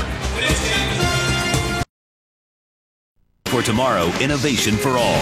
And by Burger King. Have it your way. Along with Brian Billick and Carissa Thompson from down on the field, Chris Myers, and glad you're with us from Chicago on the NFL on Fox. On first down, going nowhere is Matt Forte. For the 5th time in this game, the Bears are starting inside their own 20. They've had horrendous field position. This is kind of unique. I want you to see here where Mike Martz is. He's all the way opposite of where his offense is. You don't see this very often. He wants this view of the defense so he can better help his quarterback. He relays the plays to the quarterback coach who's closer to the offense to get it in. But he typically will position himself in this unique angle to get a broader view of the defense. It's a guy always looking for an angle on 2nd and 10. Cutler goes down. And the ball looked like it's a safety in the end zone. He held on to the football, but Seattle gets 2. And it was a tough hit. And again, from the backside, Jay Cutler gets hit as though he did not anticipate coming off this backside. You're going to see here up at the top, the DB is coming. The tight end releases. The tackle's inside looking for the tackle. He had no clue that that was coming. And Jordan Babineau from the safety spot delivered the hit. It's 2 points for the Seahawks, who add to their lead. Just a buck. That's right. From Burger King. Seattle's defense producing points. 16-13 Seahawks lead, and they're going to get the football as Jay Cutler is sacked for the 3rd time, recovered his own fumble in his own end zone. So Brad Maynard will punt to Golden Tate. And the rookie from Notre Dame has it. Right up the middle of the field, stopped at the 38-yard line. All right, right from the get-go, here's the problem. You got a DB coming from the outside, and now this tackle, Omiel, he should have opened up. There's no question that given the front that they had, stop right there, he needed to open up to the outside here. Jay Cutler has no clue this guy's coming because based on the front, the tackle should have opened up for that secondary man. And here you can see with the hit, the ball clearly comes out.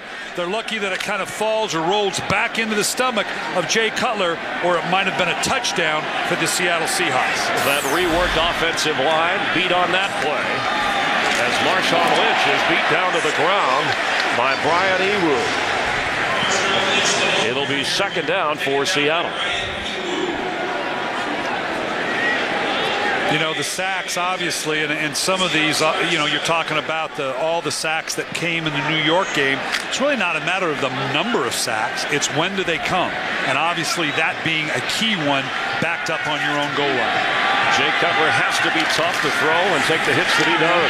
Hasselbeck to Lynch, who slips out of a tackle of Urlacher and goes out of bounds. It'll be 3rd down. Boy, you have to be impressed with Marshawn Lynch. He has saved them from a couple of 2nd and 3rd and longs just by his physicality of getting it back into a manageable distance. This easily could have been 3rd and 15 instead of 3rd and 11. It's the kind of game the Bears defense will have to make a play. Lovie Smith's teams have led the NFL in takeaways since he took over as head coach. They led the league coming into today. They could use one here. Forsett goes way to the right. And Hasselbeck just tries to get rid of it.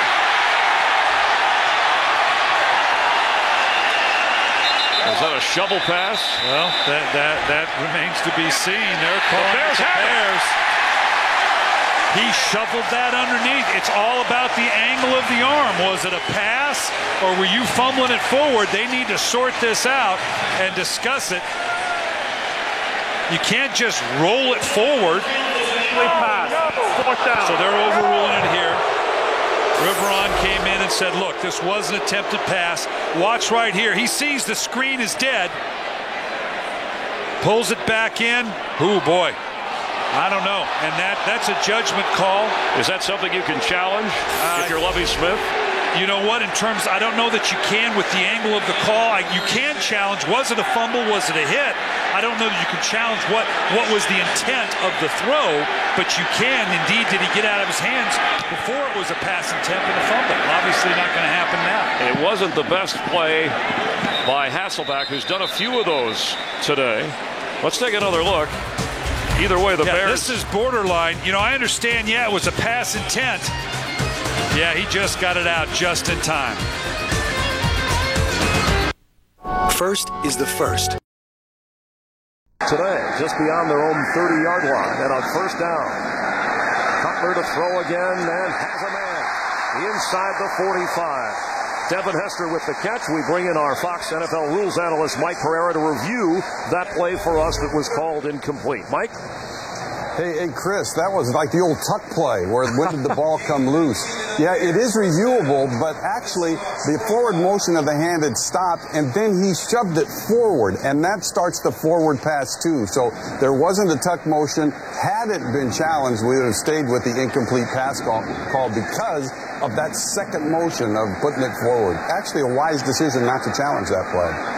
Thanks, Mike, and he's on top not just for this game, but any game you watch on Fox for an interpretation of the rules as we get a timeout from Chicago on first down. Let's take another look at this and see what Mike was explaining for us, Brian, about the hand movement. Yeah, and had Peppers gotten there just a step earlier, or not Peppers, but right here, he gets it off just enough. Mike's saying the impetus going forward makes that an incomplete pass. Had the defender hit the hand a little earlier, you might have been able to call it a fumble. Clearly, the impetus was going forward. And that was Henry Melton applying the pressure. One of the guys that Lovie Smith pointed out to you after practice that he thought he was growing into a top-notch player, one of the reserve defensive linemen. Something I learned from the past on those reviews, if it was reviewed from Mike Pereira, was that you would review the play all the way through the fumble recovery. It's not just part of the play, but as he pointed out, Lovie Smith making the right call, not challenging, and especially because it was a third down stop, you figure we're going to get the football anyway, and the Bears do. So trailing by 3, first and 10 from the 45.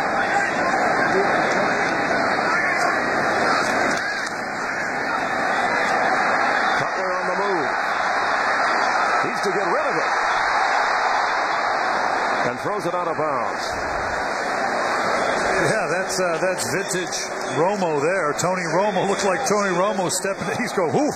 Boy, I dodged a bullet there. Nice job. That's one of those things where all of a sudden you get hit from behind and the ball comes out. That's a good job by Jay Cutler. He's more athletic than he gets credit for. Yes, he is. Look, he changed direction about 4 or 5 times here. But look at what he's got. He's got the ball protected. He had the ball tucked in. I give him great credit for having ball presence there and not leaving it vulnerable. Nice job by the young quarterback. On second down 10. Forte looking for somewhere to go, and Seattle stuffs him. The biggest play in this game for Chicago on offense was a 58-yard pass interference penalty. In fact, that's the lengthiest pass interference or lengthiest penalty in terms of yardage since 1998. This Seattle defense has done a good job, and now they have a chance to come after Cutler on 3rd and 11.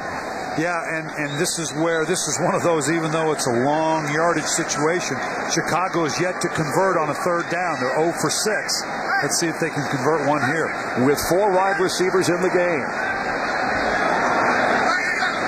Seattle sends extra pressure, and Cutler is going to go down at midfield. Lawyer Malloy, you talked about playing more of a linebacker than a safety, was in on the stop. Yeah, I want you to watch one more time here. Off the edges here. They open up both edges. No tight end presence. This is very tough for a tackle. I realize you're in 4 wide. You want to get that athleticism on the field, but that's a awfully short angle for a defender. And when you got a Jamarcus Webb, young rookie out of West Texas A&M, which I've never heard of, that's awful tough for a big athlete like that to hold out a defender with no edge help whatsoever. So the Bears missed a golden opportunity. And Golden Tate lost the football. Still lost it. He tried to gather it in, but let's see. That ball's changing possessions about 3 or 4 times there. The Seahawks somehow hold on. Dodged a bullet there. That would have been one of those takeaways that the Bears would have loved to have had. So the 19th career sack for Lawyer Milloy.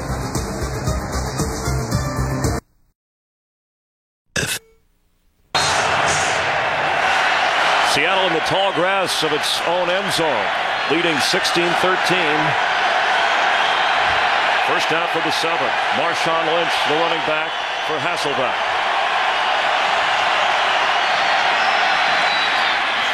Pass complete to Mike Williams, and with Marshawn Lynch acquired during the bye week, he has been the starter today and carried the workload, the power runner for this Seattle offense. 10 carries, 32 yards. Justin Forsett, a one-time teammate of his at Cal, and still good buddies, moved to the third down back, and it's created a nice 1-2 punch for a Seattle offense that is delivering blows to the Bears today. Lynch. It'll be third down. Forsett had a touchdown run for the Seahawks today as we compare the numbers. And this has created a personality. We started this broadcast, Chris, talking about that Seattle really is trying to find a personality, and this 1-2 punch could be just the ticket they're looking for.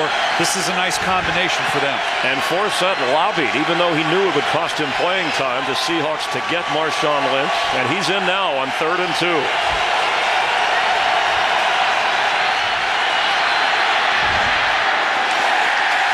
Fourth down.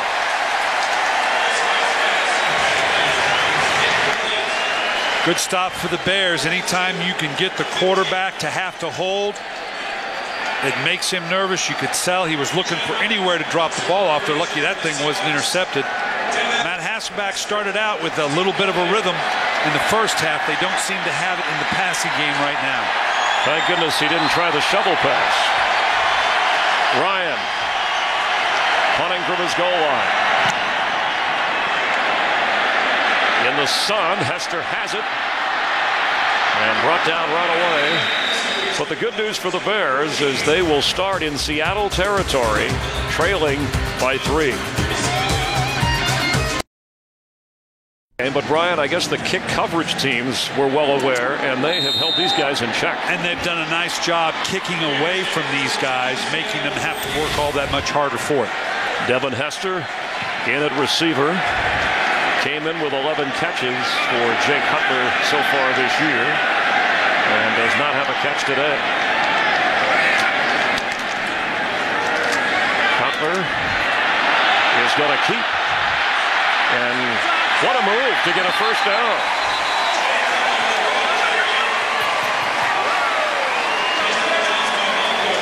And you commented on it earlier, Chris, that he's a better athlete than people give him credit for. It's not like he's a runaround guy, but he's had to do a lot of this given some of the protection concerns. See a nice job. Devin Hester coming in here late. He's going to light up one of these Seattle defenders here. You got to be very careful with that. That was almost from behind. And if you're charting Mike Martz's play calling here, 24 pass, 11 rush, and that one which started out as a pass, but turned into a run. Hester in the backfield. Cutler goes the other way to Chester Taylor. Good tackle at the 30. And Marcus Trufant from his corner position makes the stop. Chester Taylor came to them in the offseason, really one of the best third down backs in the league. Been a little bit of the forgotten man because Matt Forte has played so well up to this point on first, second, and third down. And became the short yardage back after a big game last week against Carolina. You touched on the rushing yards, their best rushing total last week, over 200 yards, the best for the Bears in some 20 years. Here, 2nd down, 6. Taylor stays in. Pressure coming. Cutler throwing and incomplete. Intended for Johnny Knox. It looked like Cutler expected Knox to break that off a little quicker. He shortened his drop, had to re-pull the ball down to get it back out. That's just a miscommunication between he and Knox. Here it is. He's just breaking it off hard to the inside. Looks like he expected the ball, or I should say Cutler expected to come out of it a little bit quicker. Bears 0 for 7 on 3rd down. They're already in field goal range for Robbie Gould. It would be about a 47-yarder. They need 6. A lot of pointing going on. Pre-snap. And Cutler goes down as Lawyer Milloy got there in a hurry. Wow. Just about to say, the one thing you can't do in this situation is take a sack, because you're right on the edge of field goal. All right, coming off this side back into here again. They're coming off that side, the short side where the tackle has no presence. The tackle again comes down, ignores the safety. That's twice now. They've brought a secondary man from the outside that the tackle hasn't accounted for, and now it's taken him out of scoring position. 5th sack of the game for Jay Cutler, who's coming off a week off and a concussion. Golden Tate, who fumbled last time and recovered his own fumble, sure-handed here. Seattle with a 16-13 lead has the football. Again, this is what I keep talking about. Right here, you can't see the secondary man. Yep, now you're going to see him from here. Look at the edge. Watch this tackle. Watch where his vision goes. For some reason, he's not continuing to the outside. He's following the defensive end that loops down inside. The way the line is turning, he should have stayed to the outside. They've got it on him twice. And that tackle is 7th-round draft pick Jamarcus Webb, the rookie. Seattle has Russell Okung, their rookie, lining up against Peppers on 1st down, and Lynch is in trouble, but he's done a good job of getting out of trouble spots today. Let's get a game break. Go to Kurt Menefee in Los Angeles. Maybe more controversy for Andy Reid at quarterback. Kevin Cobb has looked brilliant today against the Falcons, hooking up with Jeremy Maclin for an 83-yard touchdown. 2nd score for Maclin. 3rd touchdown pass for Cobb. He's 18 of 23 and 257 yards, and his team's up by 18 in the 3rd quarter. Chris and Brian. Thanks, Kurt. Big day in Philadelphia. The Phillies playing later tonight on Fox, Game 2 of the NLCS. Hasselbeck, complete to Mike Williams.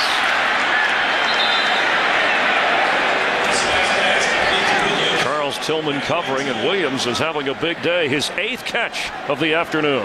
I tell you what, on this left side, Russell Okung doing a great job one-on-one. He's getting no help on Julius Peppers, and he's doing a heck of a job. Matt Hasselbeck stepping up. This is outstanding. No chip help, no tight end presence. Young man has grown up real quick against one of the best in the league. Wyatt was drafted in the opening round, an ankle injury, got in against St. Louis, then the bye week, so he'd be ready today. For Williams again. For a guy so big, how does Chicago not notice him? Well, and they're dialing up just right. They brought a free safety blitz off the weak side that removes the potential of any underneath coverage.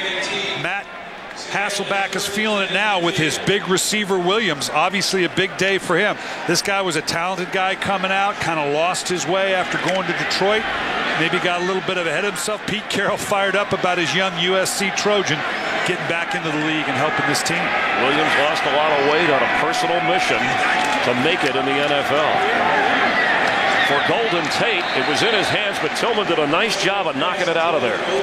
It did, and Golden Tate is still a young man that's learning what it is to play in this league. He doesn't necessarily have the size at 5'10" to match up here. This is the kind of throw you'd really rather have with a Mike Williams. He's so big, makes it very difficult for the DB to climb a big body like that. Williams, watch where he lines up, not in on this particular play, as Forsett is in the backfield. And gets the carry, slips through, out of the 44-yard line of Chicago. Justin Forsett had a touchdown run. He has 7 carries today, 12 for Marshawn Lynch. And they tend to have him when they're in the single back, in their 3-wide package, just what we said. Spread it out. Don't put a body in front of this guy. Make it as simple as you can in terms of where he wants to go. Put the big fullback or a tight end in front of Marshawn Lynch for the more physical running style. Seems like Seattle has lived at this part of the field on 3rd and 4. He's got Deion Butler for a first down. Deion Butler had a touchdown catch in the first half from Matt Hasselbeck. Keeps the ball in the hands of the Seattle offense. And what you see here, this is that typical bunch combination in here with the receiver displaced. They're looking for different action, crossing actions. He comes in to build this 3-man bunch, and now you just get all the attention with the guys clearing out with Stokely and the tight end. Now he slips back outside. 15-yard pickup. Julius Peppers had been out the last couple of plays, catching his breath. Back in here as Lynch takes the Hasselbeck throw and moves inside the 25. I want to point something out to you, Chris, here. Brian Urlacher talked about how he's changed his stance. I want you to watch how wide he is here and watch his first step. He's stepping lateral. He's talked about now that he's come back, he's fresher. He's narrowed his stance. It allows him to be aggressive, more downhill, more compact, a much more aggressive first step. He attributes this as to why he's having such a good start to his season. And interesting, from 2 years ago, that stance adjusted as Forsett slips up the middle. And Seattle with an impressive drive here to close out the 3rd quarter. Nursing a 3-point lead on the road. The fans are getting frustrated here at Soldier Field. Well, this 1-2 punch of Lynch and Forsett is really proven to be just what Seattle needed. Zach Bowman, the corner who started today behind Tim Jennings, is headed to the locker room. We have Carissa Thompson down on the field to check on that. And they're going to let the clock run out. The Seahawks trying to win their first game of the year. Pete Carroll's team leading 16-13 in Chicago. Fox NFL Sunday continues after this word from your... A sunny, beautiful day here in Chicago, and that safety by the Seahawks in the 3rd quarter opened up their lead to 3. They played turnover-free football. Forsett. 23rd snap in Chicago territory today, so it's been played at Chicago's end of the field, winning the battle of field position against Urlacher and the Bears defense. Oh, that little trap was the same play they scored on a 3rd and 8. Gave it another shot, see if they could loosen this Chicago Bear defense up a little bit. And Forsett remains in on 2nd down. Hasselbeck. End zone. Did Williams hang on to that? Yes, he did, but not in the end zone, according to the official. He caught it and rolled over, but they're going to down him inside the 1. That's the 10th catch of this game for Mike Williams, a career-high number of catches and yards. Great catch by Williams, and great throw by Hasselbeck. Can you imagine that this guy found this earlier in Detroit with Calvin Johnson? What a 1-2 combination that would have been. But now he's finding it in Seattle, and I know Matt Hasselbeck's glad it didn't work out earlier. And it's a 1st and goal. Marshawn Lynch is in. Marshawn Lynch gets his first touchdown as a member of the Seahawks, fighting into the end zone. That's all Marshawn Lynch. Wow, what a run. What a run. He had 2 and 3 guys that had shot. I prefer to think this is good running by Marshawn Lynch as opposed to bad blocking. You're just going to see him come off the edge here. Look at this. 1 shot, 2 shots. The 3rd shot, that's just that's just a great run. That's exactly what Pete Carroll envisioned when they got this guy. And that was Harris, who he slipped through, one of the hardest hitters in the NFL. So with this extra point, it's a 10-point Seattle Seahawk lead here in the 4th quarter at Soldier Field.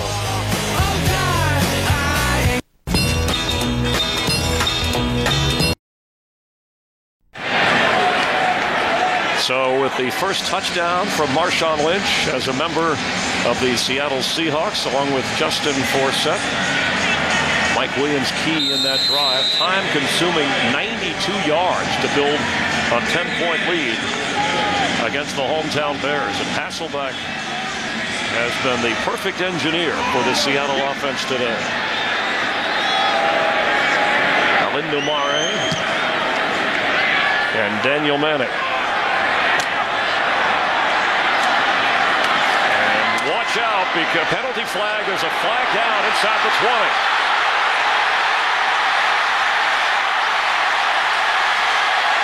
Manning has a touchdown, but let's check the flag. Yeah, holding number 58. Half the distance of the goal, first down. Yeah, you talked about taking the starch out of the stadium. They're hooping and hollering, and you got a hold here. Rod Wilson is called for the penalty. Do you see it, Coach?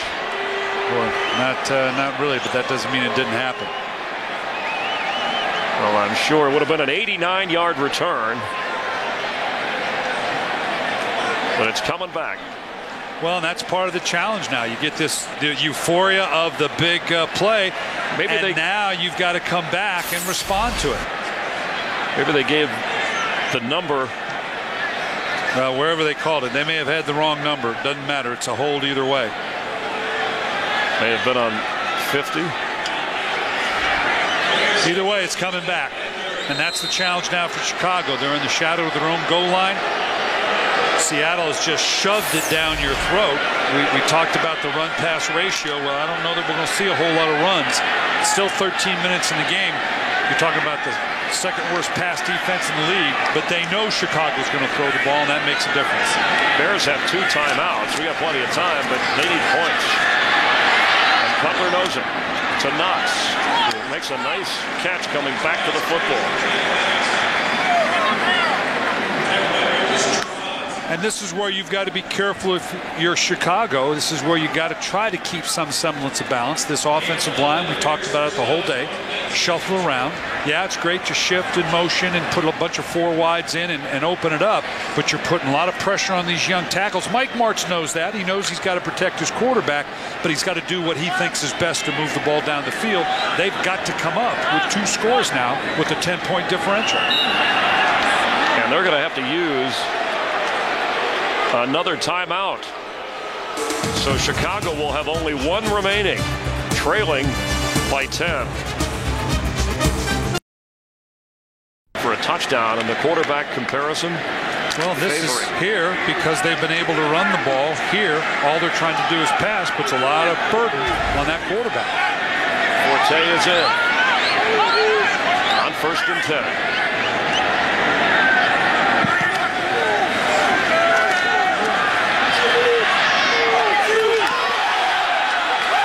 Interception is made by Marcus Trufant on the sideline if he stayed in bounds. He caught the football. He sees it right here. He's one-on-one with the running back. He steps right in front of it.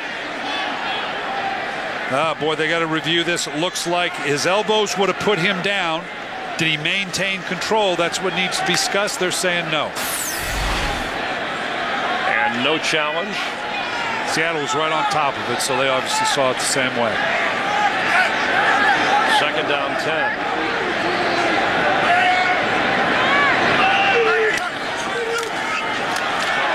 To Forte.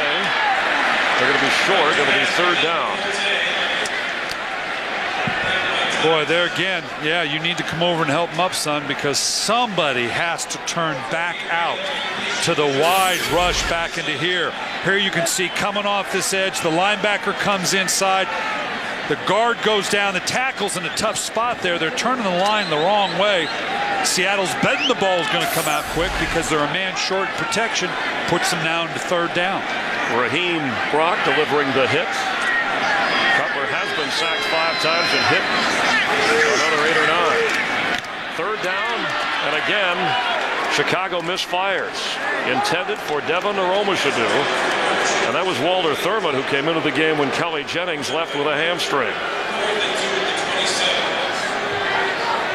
I just think you're asking a lot of a displaced young offensive line in the way the game is unfolded. That's something I'm sure that they'll look at going forward. And now we're down to under 12. We'll see how long Seattle holds on to the ball. But it's going to do but nothing get worse. So they're going to have to throw. They're going to see a lot of pressure. It's going to be tough for this offensive line of the Bears. Ball goes out of bounds. And that offensive line of the Bears taking a beating today. Everything together.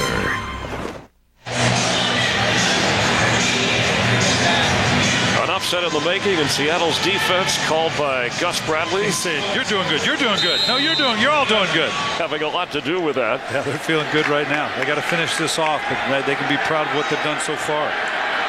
Who would have thought here in the fourth quarter that it would be the Seahawks up by 10, and they have dominated. Hasselbeck is throwing, and Mike Williams a drop. But what a day he's had. And look at the turnaround. We saw that Seattle defense moments ago. What Chicago has allowed versus what they did against the Carolina Panthers. Well, it's the balance of that Seattle offense, both run and throw. Marshawn Lynch getting the desired effect on this personality of this team that we talked about. Yeah, you're talking about, Sybil and Sally Field and the true identity. The Seahawks are showing us who they really are. Williams, and it's incomplete. Well, this could be an important 3-and-out for Chicago. If they can force a quick 3rd-and-out here, this is a 3rd and long. If they can do that, they can regain maybe some of the emotional, because right now it's all going the way of the Seahawks. Yeah, and Tim Jennings, who made that play, got the start. Zach Bowman, who we showed you leaving moments ago, questionable with a foot injury. 3rd and 10.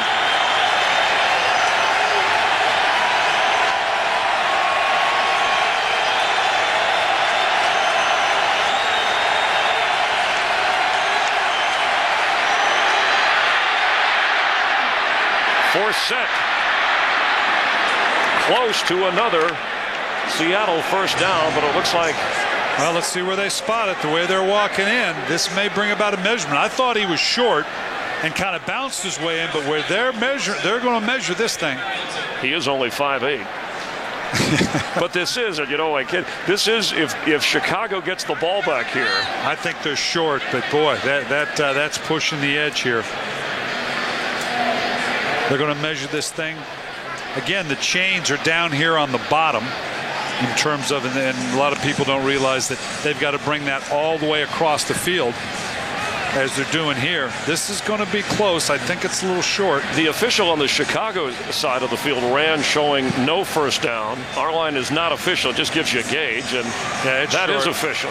It's short. Boy, that was awful close. And that's this could be a major moment in this game. They're not gonna go for this. I know Pete Carroll is enthusiastic, but he'd have a schizophrenic personality if he went for it here. He certainly. This night, they're looking down the field. It's not going to happen. So often on 3rd and long, you got to throw the ball underneath, hope somebody can make a play. And the explosion of Forsett, he almost pulls this off. If he'd have been 5'9", this would have been a first down. You're probably right. So they're punting. By major moment, I mean that the Bears defense got the stop. They did. And we said it doesn't matter whether you stop it by an inch or by 10 yards. You stopped them. Now the Chicago offense has got to take advantage of this, getting the ball back. And the crowd has been nudged here at Soldier Field. Good kick. And all day, whether it's punting, kickoffs, they have been excellent. So Chicago starts at a hole, trailing by 10.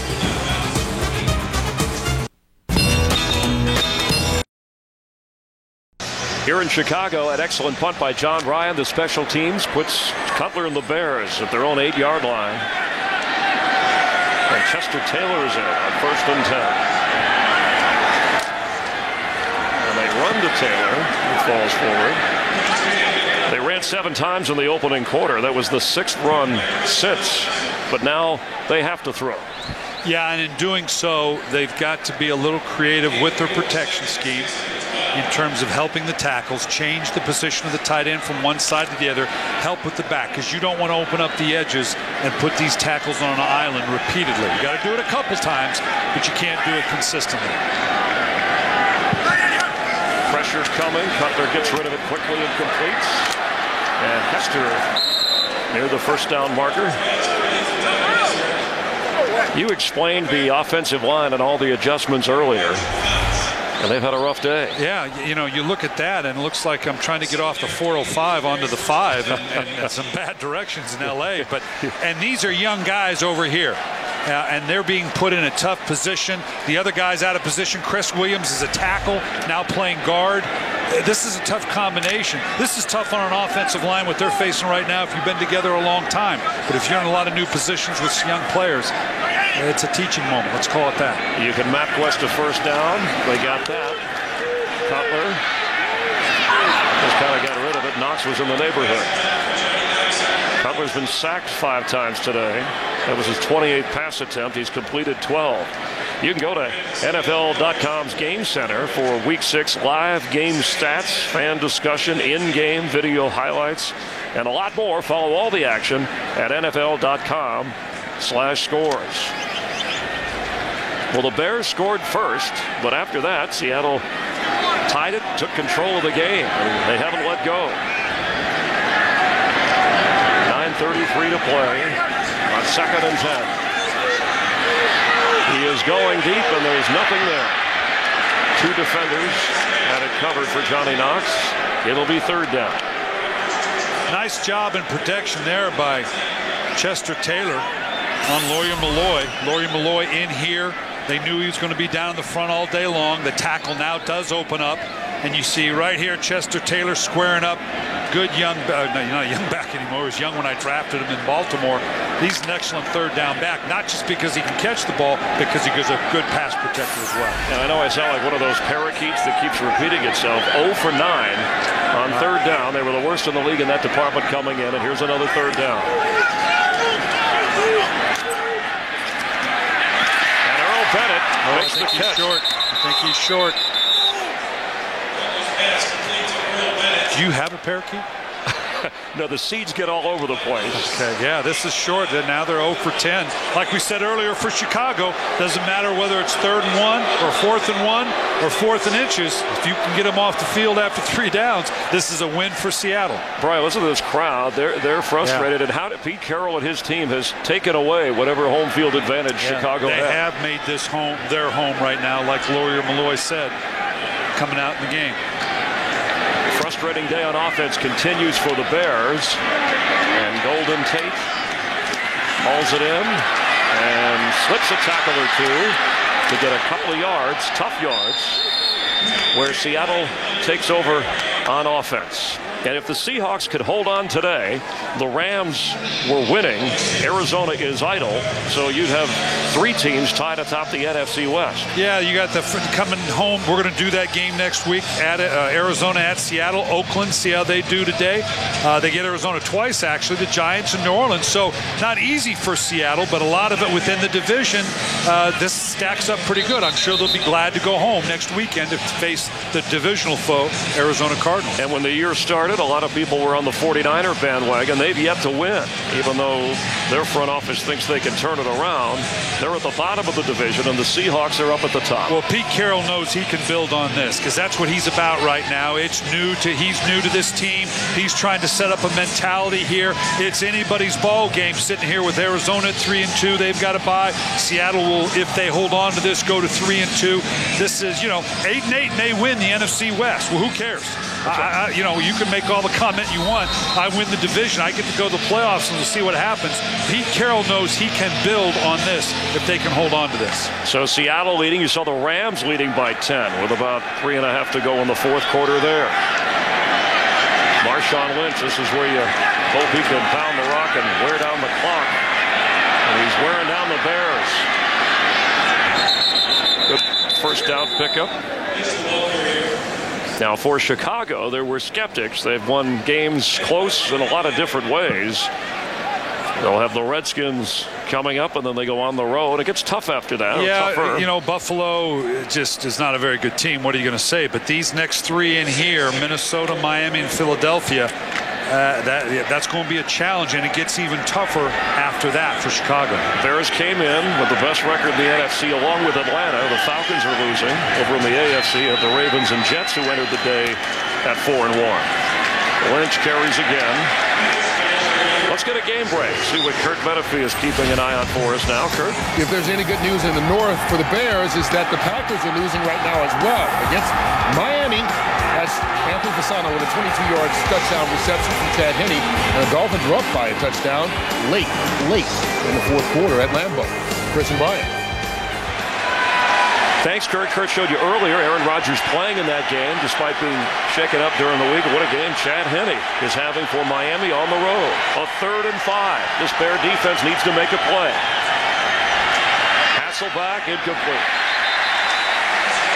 There was good pressure, and Tino Isamoa, good coverage as the ball went through the hands of Forsett. Well, they did a great job of position punting this last time to pin Chicago down inside their 10. He needs another one here. Do not kick it to that man, Devin Hester, because he can change a game as quickly as anybody in the league. We saw that with Green Bay, a game when the special teams of the Bears also had a blocked kick. And this bounces, and that was one that Hester, I don't know if he lost it, the sun is the other way. On the line, you'd figure he'd grab that and take off. Well, if you love a challenge, here you go, Chicago. We're going to back you up. We're going to let you go 99 yards. Okay, we're going to see what you're made of. That's a heck of a kick. You know, typically you don't want to field it when you're standing inside the 10. He was probably afraid to step up and field it. I don't know. Nice job. Great job of position kicking away from these dangerous return people on both sides of the ball. You saw Kurt Menefee with the update. Green Bay trailing the standings in the NFC North, and the Bears were the leaders coming in all by themselves. Minnesota plays later in America's Game of the Week on Fox at home against the Cowboys, trying to dig out of a 1-3 hole. The Bears from the 1-yard line. Pass complete. All right, who did he complete it to? That's Brandon Manu Maliuna. Very good. I messed it up the first time, but that's probably the one catch you'll have all year long, which is why I was a surprise to Seattle. But it punched a nice little hole, gives you a little bit of breathing room. Beyond the fact of the yardage, you're looking here, Jay Cutler, that's uncomfortable throwing when you're standing in your own end zone. And he'd like some more breathing room in the division, which is why Chicago, a home game they thought they should win, needs to try and rally here. On 2nd and 5, pass complete for a first down. That's Earl Bennett. And he gets out of bounds to stop the clock. You're really in that kind of a mode here with 2 scores. You got to think you have 1 timeout. You got the clock is your enemy as well. And you don't need to no huddle here, but you need to have a little tempo about you in and out of the huddle. And Jay Cutler's trying to get that because the clock is becoming a factor, even if you can drive the length of the field for a score. Cutler has time, and Knox was going the other way on the break, incomplete. Well, you hear it all the time and about a Mike Martz offense. It's all about timing. It's all about trust. Receivers where they're supposed to be, when they're supposed to be. They're doing what they're supposed to be doing. And Jay Cutler expected him to come out of that break much earlier. What did Mike tell you about the quarterback being maybe just a step off? And he said that most of my quarterbacks are. He says Wednesday, but you're getting a new game plan, so everybody's off. The timing's off. He says he was sharp and looking good on Thursday and Friday. And Cutler told us Friday after practice, again, he thought it was the best week of practice all year. Everybody knowing where they're supposed to be on this offensive unit.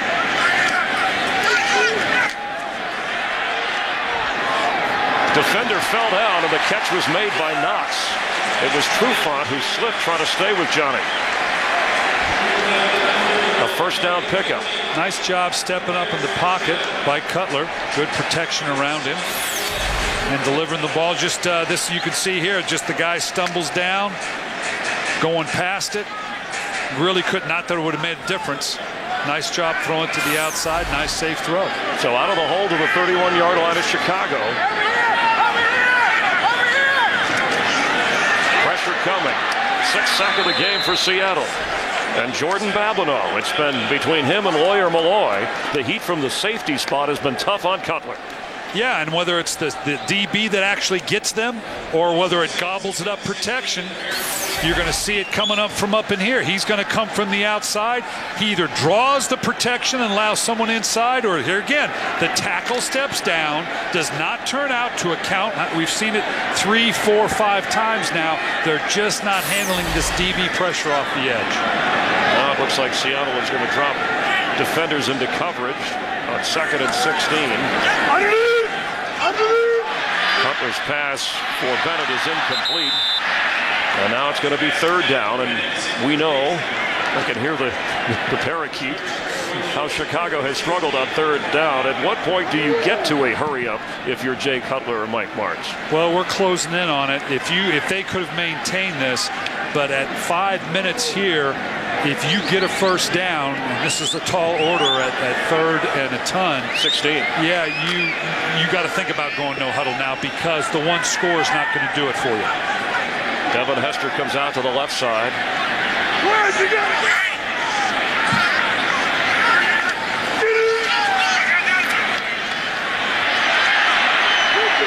Pass is complete right at the 1st down mark. No, he had to come back. He had to come back to get it. They clearly have to go for it here. This one you want to make a huddle call. You don't want to know. I don't care how much time it takes. You need an orchestrated call. And you have only one timeout. And they're rolling on some bigger people. They're going to make an orchestrated call here. And then when you come out of it, you got to get the other personnel in to now go into the no huddle. Game clock running here. It's under 15 now. They're going to have to hustle to get this thing off. They're going to have to burn this last timeout. They've already been sloppy with the timeouts and have not done a good job of saving those, so they're out. That's Seattle's timeout. We're going to find out who called the time here, because on 4th and 1, it was Seattle, the Seahawks. Okay, well, they bought one then. My correction there. But this is important for Seattle, too. Chicago, the way Jay Cutler shook his head. Well, Chicago ran on some different personnel. Seattle's got to get matched up here because they were obviously in 3 wides. They want to get their nickel people off Pete Carroll, but down this road before. This isn't his first rodeo. He knows what a stop is here. They get into a 4-minute mentality, close to scoring position. This is a big play. We know the Bears are 0 for 11 on 3rd down in this game, but this year they are 1 out of 4 on 4th down, and so they need a yard here, trailing by 10.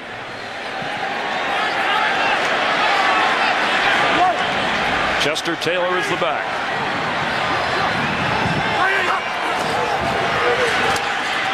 And he got it. He got a lot more. Chester Taylor to the 35 of Seattle. Boy, how often do you see this on a short yardage? Everybody's up there. They want to get the stop. You got a whole bunch of bodies up in here, and now you guess that the downside to that is if you can get past that first level, that means there's a whole bunch of bodies behind you. Bears still do have the 1 timeout, and they'll have the 2-minute warning. Cutler's pass incomplete, and it looked like Lawyer Malloy ran up the back of the receiver, but there is no flag. No, the DB has the right to the ball as well. He timed that perfectly. They're lucky this wasn't an interception.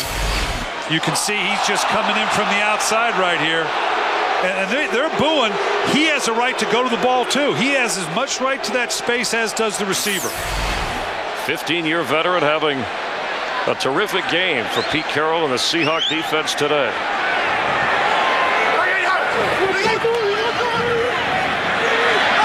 Cutler for Aromas to do an overthrow. Let's check in for another game break. Looking ahead to America's Game of the Week later. Let's check in with Kurt Menefee. And a reminder that when you guys are done, Randy Moss and the Vikings, desperate for a win, will host a desperate Dallas Cowboys team. Each team coming in at 1-3 and need to win to have any chance of keeping postseason hopes alive. That's coming up just when you guys are done there at Soldier Field. Chris and Brian. As for both teams, Randy Moss going to have a big day today.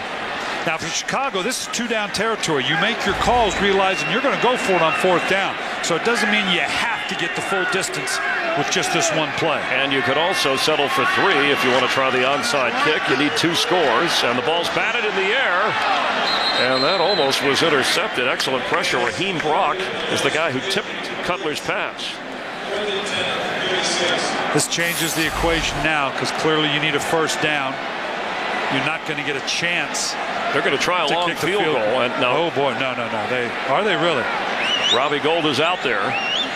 Last week, he kicked his career long, a 53-yarder, in a win that the Bears dominated against the Carolina Panthers. Yeah, this is outside the edge of anybody short of Ray This will be 54.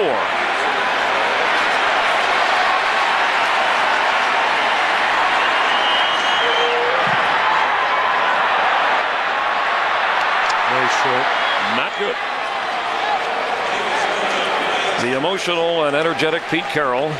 That's real. That's how he always is. In fact, Leon Washington said, I haven't seen him not smile yet this year. Yeah, never down at practice. He's fired up now, but they got something to finish off here. But now we talk about their personality. I made fun of the Sybil-like and Sally Fields. We don't need Sally Fields right now. They got Marshawn Lynch. They got a big fullback. This is pound away. This is part of now having a big back like Marshawn Lynch that allows you to finish off a game inside a four-minute offense. You didn't like the decision of Lovie Smith there to go on 4th and 10 for the long field goal? Well, if you have faith, that's to having a lot of faith in your field goal. Ball is fumbled. Oh, baby. Snap, and the Bears have it. Coming out of there holding the football. No. Unbelievable. They're going to procedure penalty, dead ball foul. Start. Left guard. Bails the Seahawks. How about that? That's one of those inequities in the system where a mistake on your part saves the day for you. It becomes a dead ball foul because technically the snap does not happen because the foul happened, the procedure penalty happened before the snap. And Ben Hamilton, that's one penalty they probably won't scold him for in the team meetings. Yeah. Seahawks keep the football. They're backed up 5 yards. You pound away at this a little bit. And Lovie Smith, whose teams have lived on takeaways, do not have one today. Covered up. Lynch carries. Saw Tillman reaching in there, trying to pull the ball out. Now, if you're going to throw the ball, and I don't suggest you do here, this is the down that you need to do it on because the Bears got to figure you're going to run the ball. You don't want to stop the clock. Throwing on 3rd down is problematic at best. So if you are of a mind to throw it here. But I doubt that that's going to happen. I think you're going to see another run. Have I covered all the options there? I think you did. I got the answer for about everything right now. Oh, yeah, I told you they were going to do this. You're good with a 10-point lead in the football. Oh, yeah. Oh, hey, my play card's full with that lead.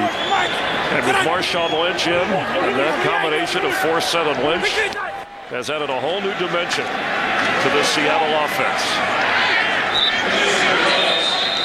Brian Ewu made the stop, and maybe not having Lance Briggs, but I don't know where the Bears defense has an excuse against Seattle, despite they knew Marshawn Lynch was joining the team. Maybe they just didn't know how he'd be used. Well, great numbers. You look at Matt Hasselbeck, and for no small reason, look at this now. Combination, and you look at it as a combination with those two. You know, we're used to seeing one guy, he's the lead guy, 350 plus carries, but the combination of Forsett and Marshawn Lynch, you have a 100-yard rusher. Doesn't matter that it's two guys. And then a big game by Michael Williams. Obviously, with the running game going, being able to take advantage of the one-on-one coverage because Chicago's had to drop down that proverbial 8th man in the box all day because of the way you're running the ball. And the Bears, Brian, used their last timeout. Again, we'll have the 2-minute warning, but it is a 3rd and 14. So if they can at least get a stop,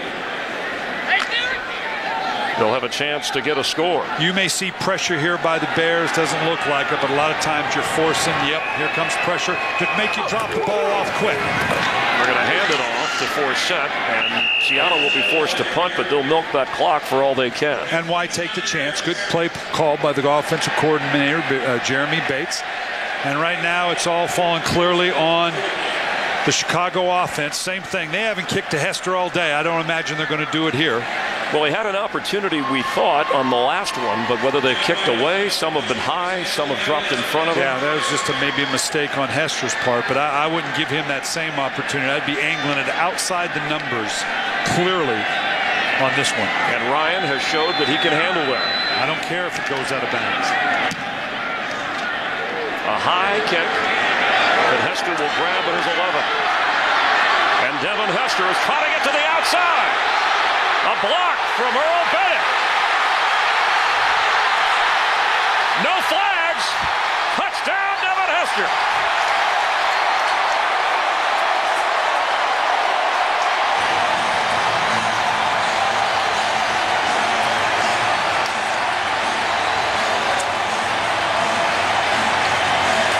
Well, the crowd came back into the stadium.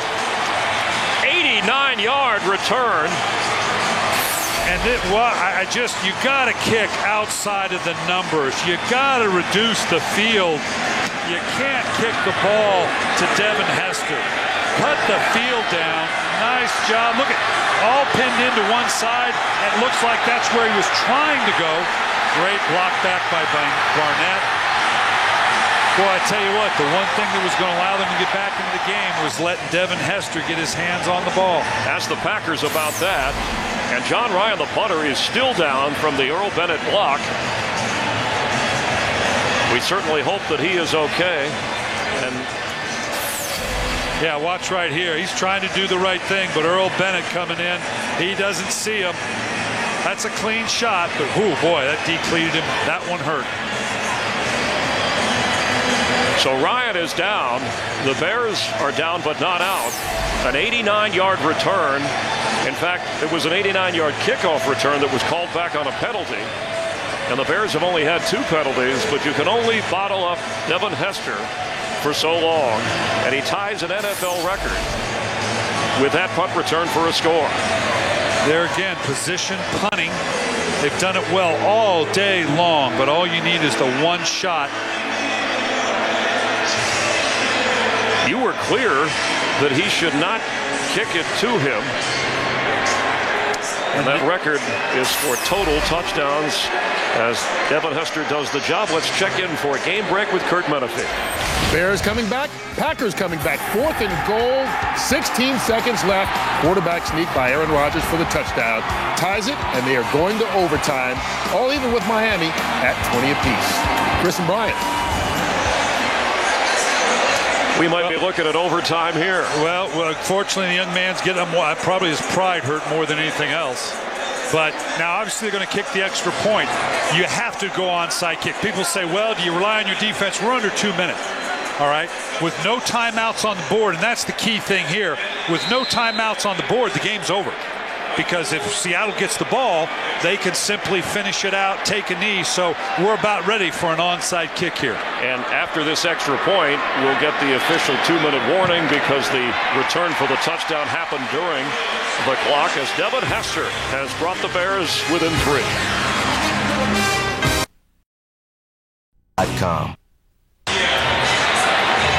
It was a punt return here, but combined with kickoff returns, Hester equals Brian Mitchell for the most all-time touchdown returns in NFL history. Now on the sideline, Pete Carroll, some teams will call timeout here once you see the configuration. He's going to look up here with his special teams coach. It doesn't look like he's going to call it, but sometimes you let them set themselves to see how they're configuring. You're seeing all these folks over here. The league has limited how many you can have to one side. It's not the blow-up we used to have. So now you can go one side or the other, or you can dribble it right in front of yourself. Must travel 10 yards unless a Seattle player touches it first on the ball. Just to create a little more drama here. You saw the percentage is not favorable, especially when you expect the onside kick.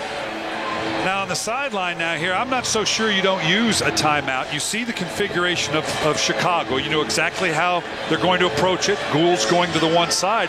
I maybe call timeout and explain to my guys, you can see how this is balanced up. You got 4 guys over here. You've got the kicker, all right? That gives you the 5. Now you can put everybody else, and there's only so many that you can put to one side.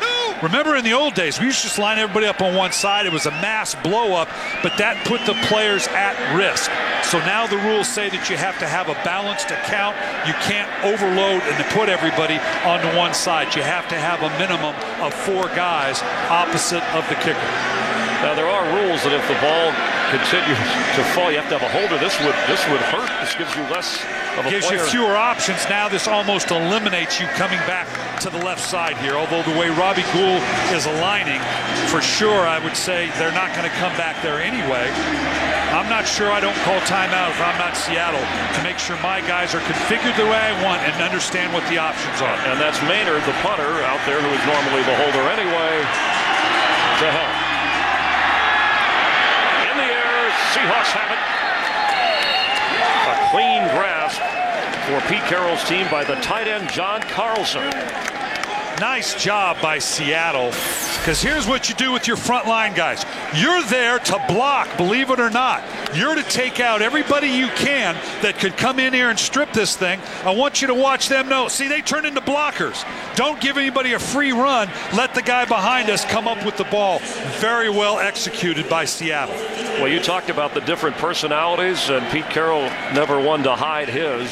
Seattle will be a part of the top spot in the NFC West. The Bears will stay up there no matter what in their division. But a home game that they felt good about coming in, they won't feel good about this week.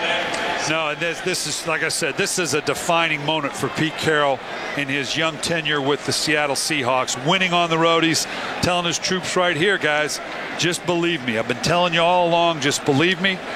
Buy into it. They've got a sign at their practice that says, I'm in. And it's sophomoric, it may be college, collegial, whatever you want to call it, but everybody's required at practice to touch that sign just to say, I'm in, I'm drinking the Kool-Aid, we're going to stay with this thing together, and it pays off with the win today. And Jay Cutler frustrated. He was never in the groove today. Sacked 6 times. Not a lot of time to set up and throw the football. But the good news is the Bears are 4-2. So he'll hear more skeptics and Mike Martz and Lovie Smith. But I think the Bear defense has to take some of the responsibility today for this Bears loss. They do, because this Seattle team came in and did some things that they have not done before. Their ability to run the ball was the key. But the lack of continuity of the offense has been the tough thing today for the Chicago Bears I'm talking about. Marshawn Lynch, the new addition. Remember, Deion Branch traded back to New England. And from Buffalo comes Lynch and delivers as the Seahawks will go to 3-2. And again, tied for the top spot in the NFC West. And the Bears at 4-2. Depending upon what the Packers do against Miami and the Vikings playing late against Dallas in a game that you'll see on Fox. Pete Carroll back in the NFL. And at home next week against the NFC West division rival, Arizona Cardinals. Well, I tell you what, this is a tough pill for Chicago. You sensed a confidence on their part. They knew how tough it was for Seattle on the road. They were very confident on their ability to run the ball. They really didn't try to establish that run today. Do you think Chicago will rethink its offense and maybe commit back to the run a little bit more? You know, you'd have thought that had done that after the win in Carolina. And in listening to them on Friday, you kind of thought that's what they were going to do. We never saw it today. Never really any solid effort to try to run the ball. Matt Hasselbeck, 25 out of 40. 242 yards and a touchdown. Seattle with an impressive win on the road in Chicago, beating the Bears 23-20. For Carissa Thompson, Brian Billick, I'm Chris Myers, Bob Stenner, and our director Rich Dewey, and Chuck McDonald. We thank you for being a part of the NFL on Fox, and stick around for plenty of action all day on Fox. Let's head to Kurt Menefee in Los Angeles. Thanks a lot, Chris. Your game is done. They are close to being finished at the Meadowlands. Detroit pulled it within 8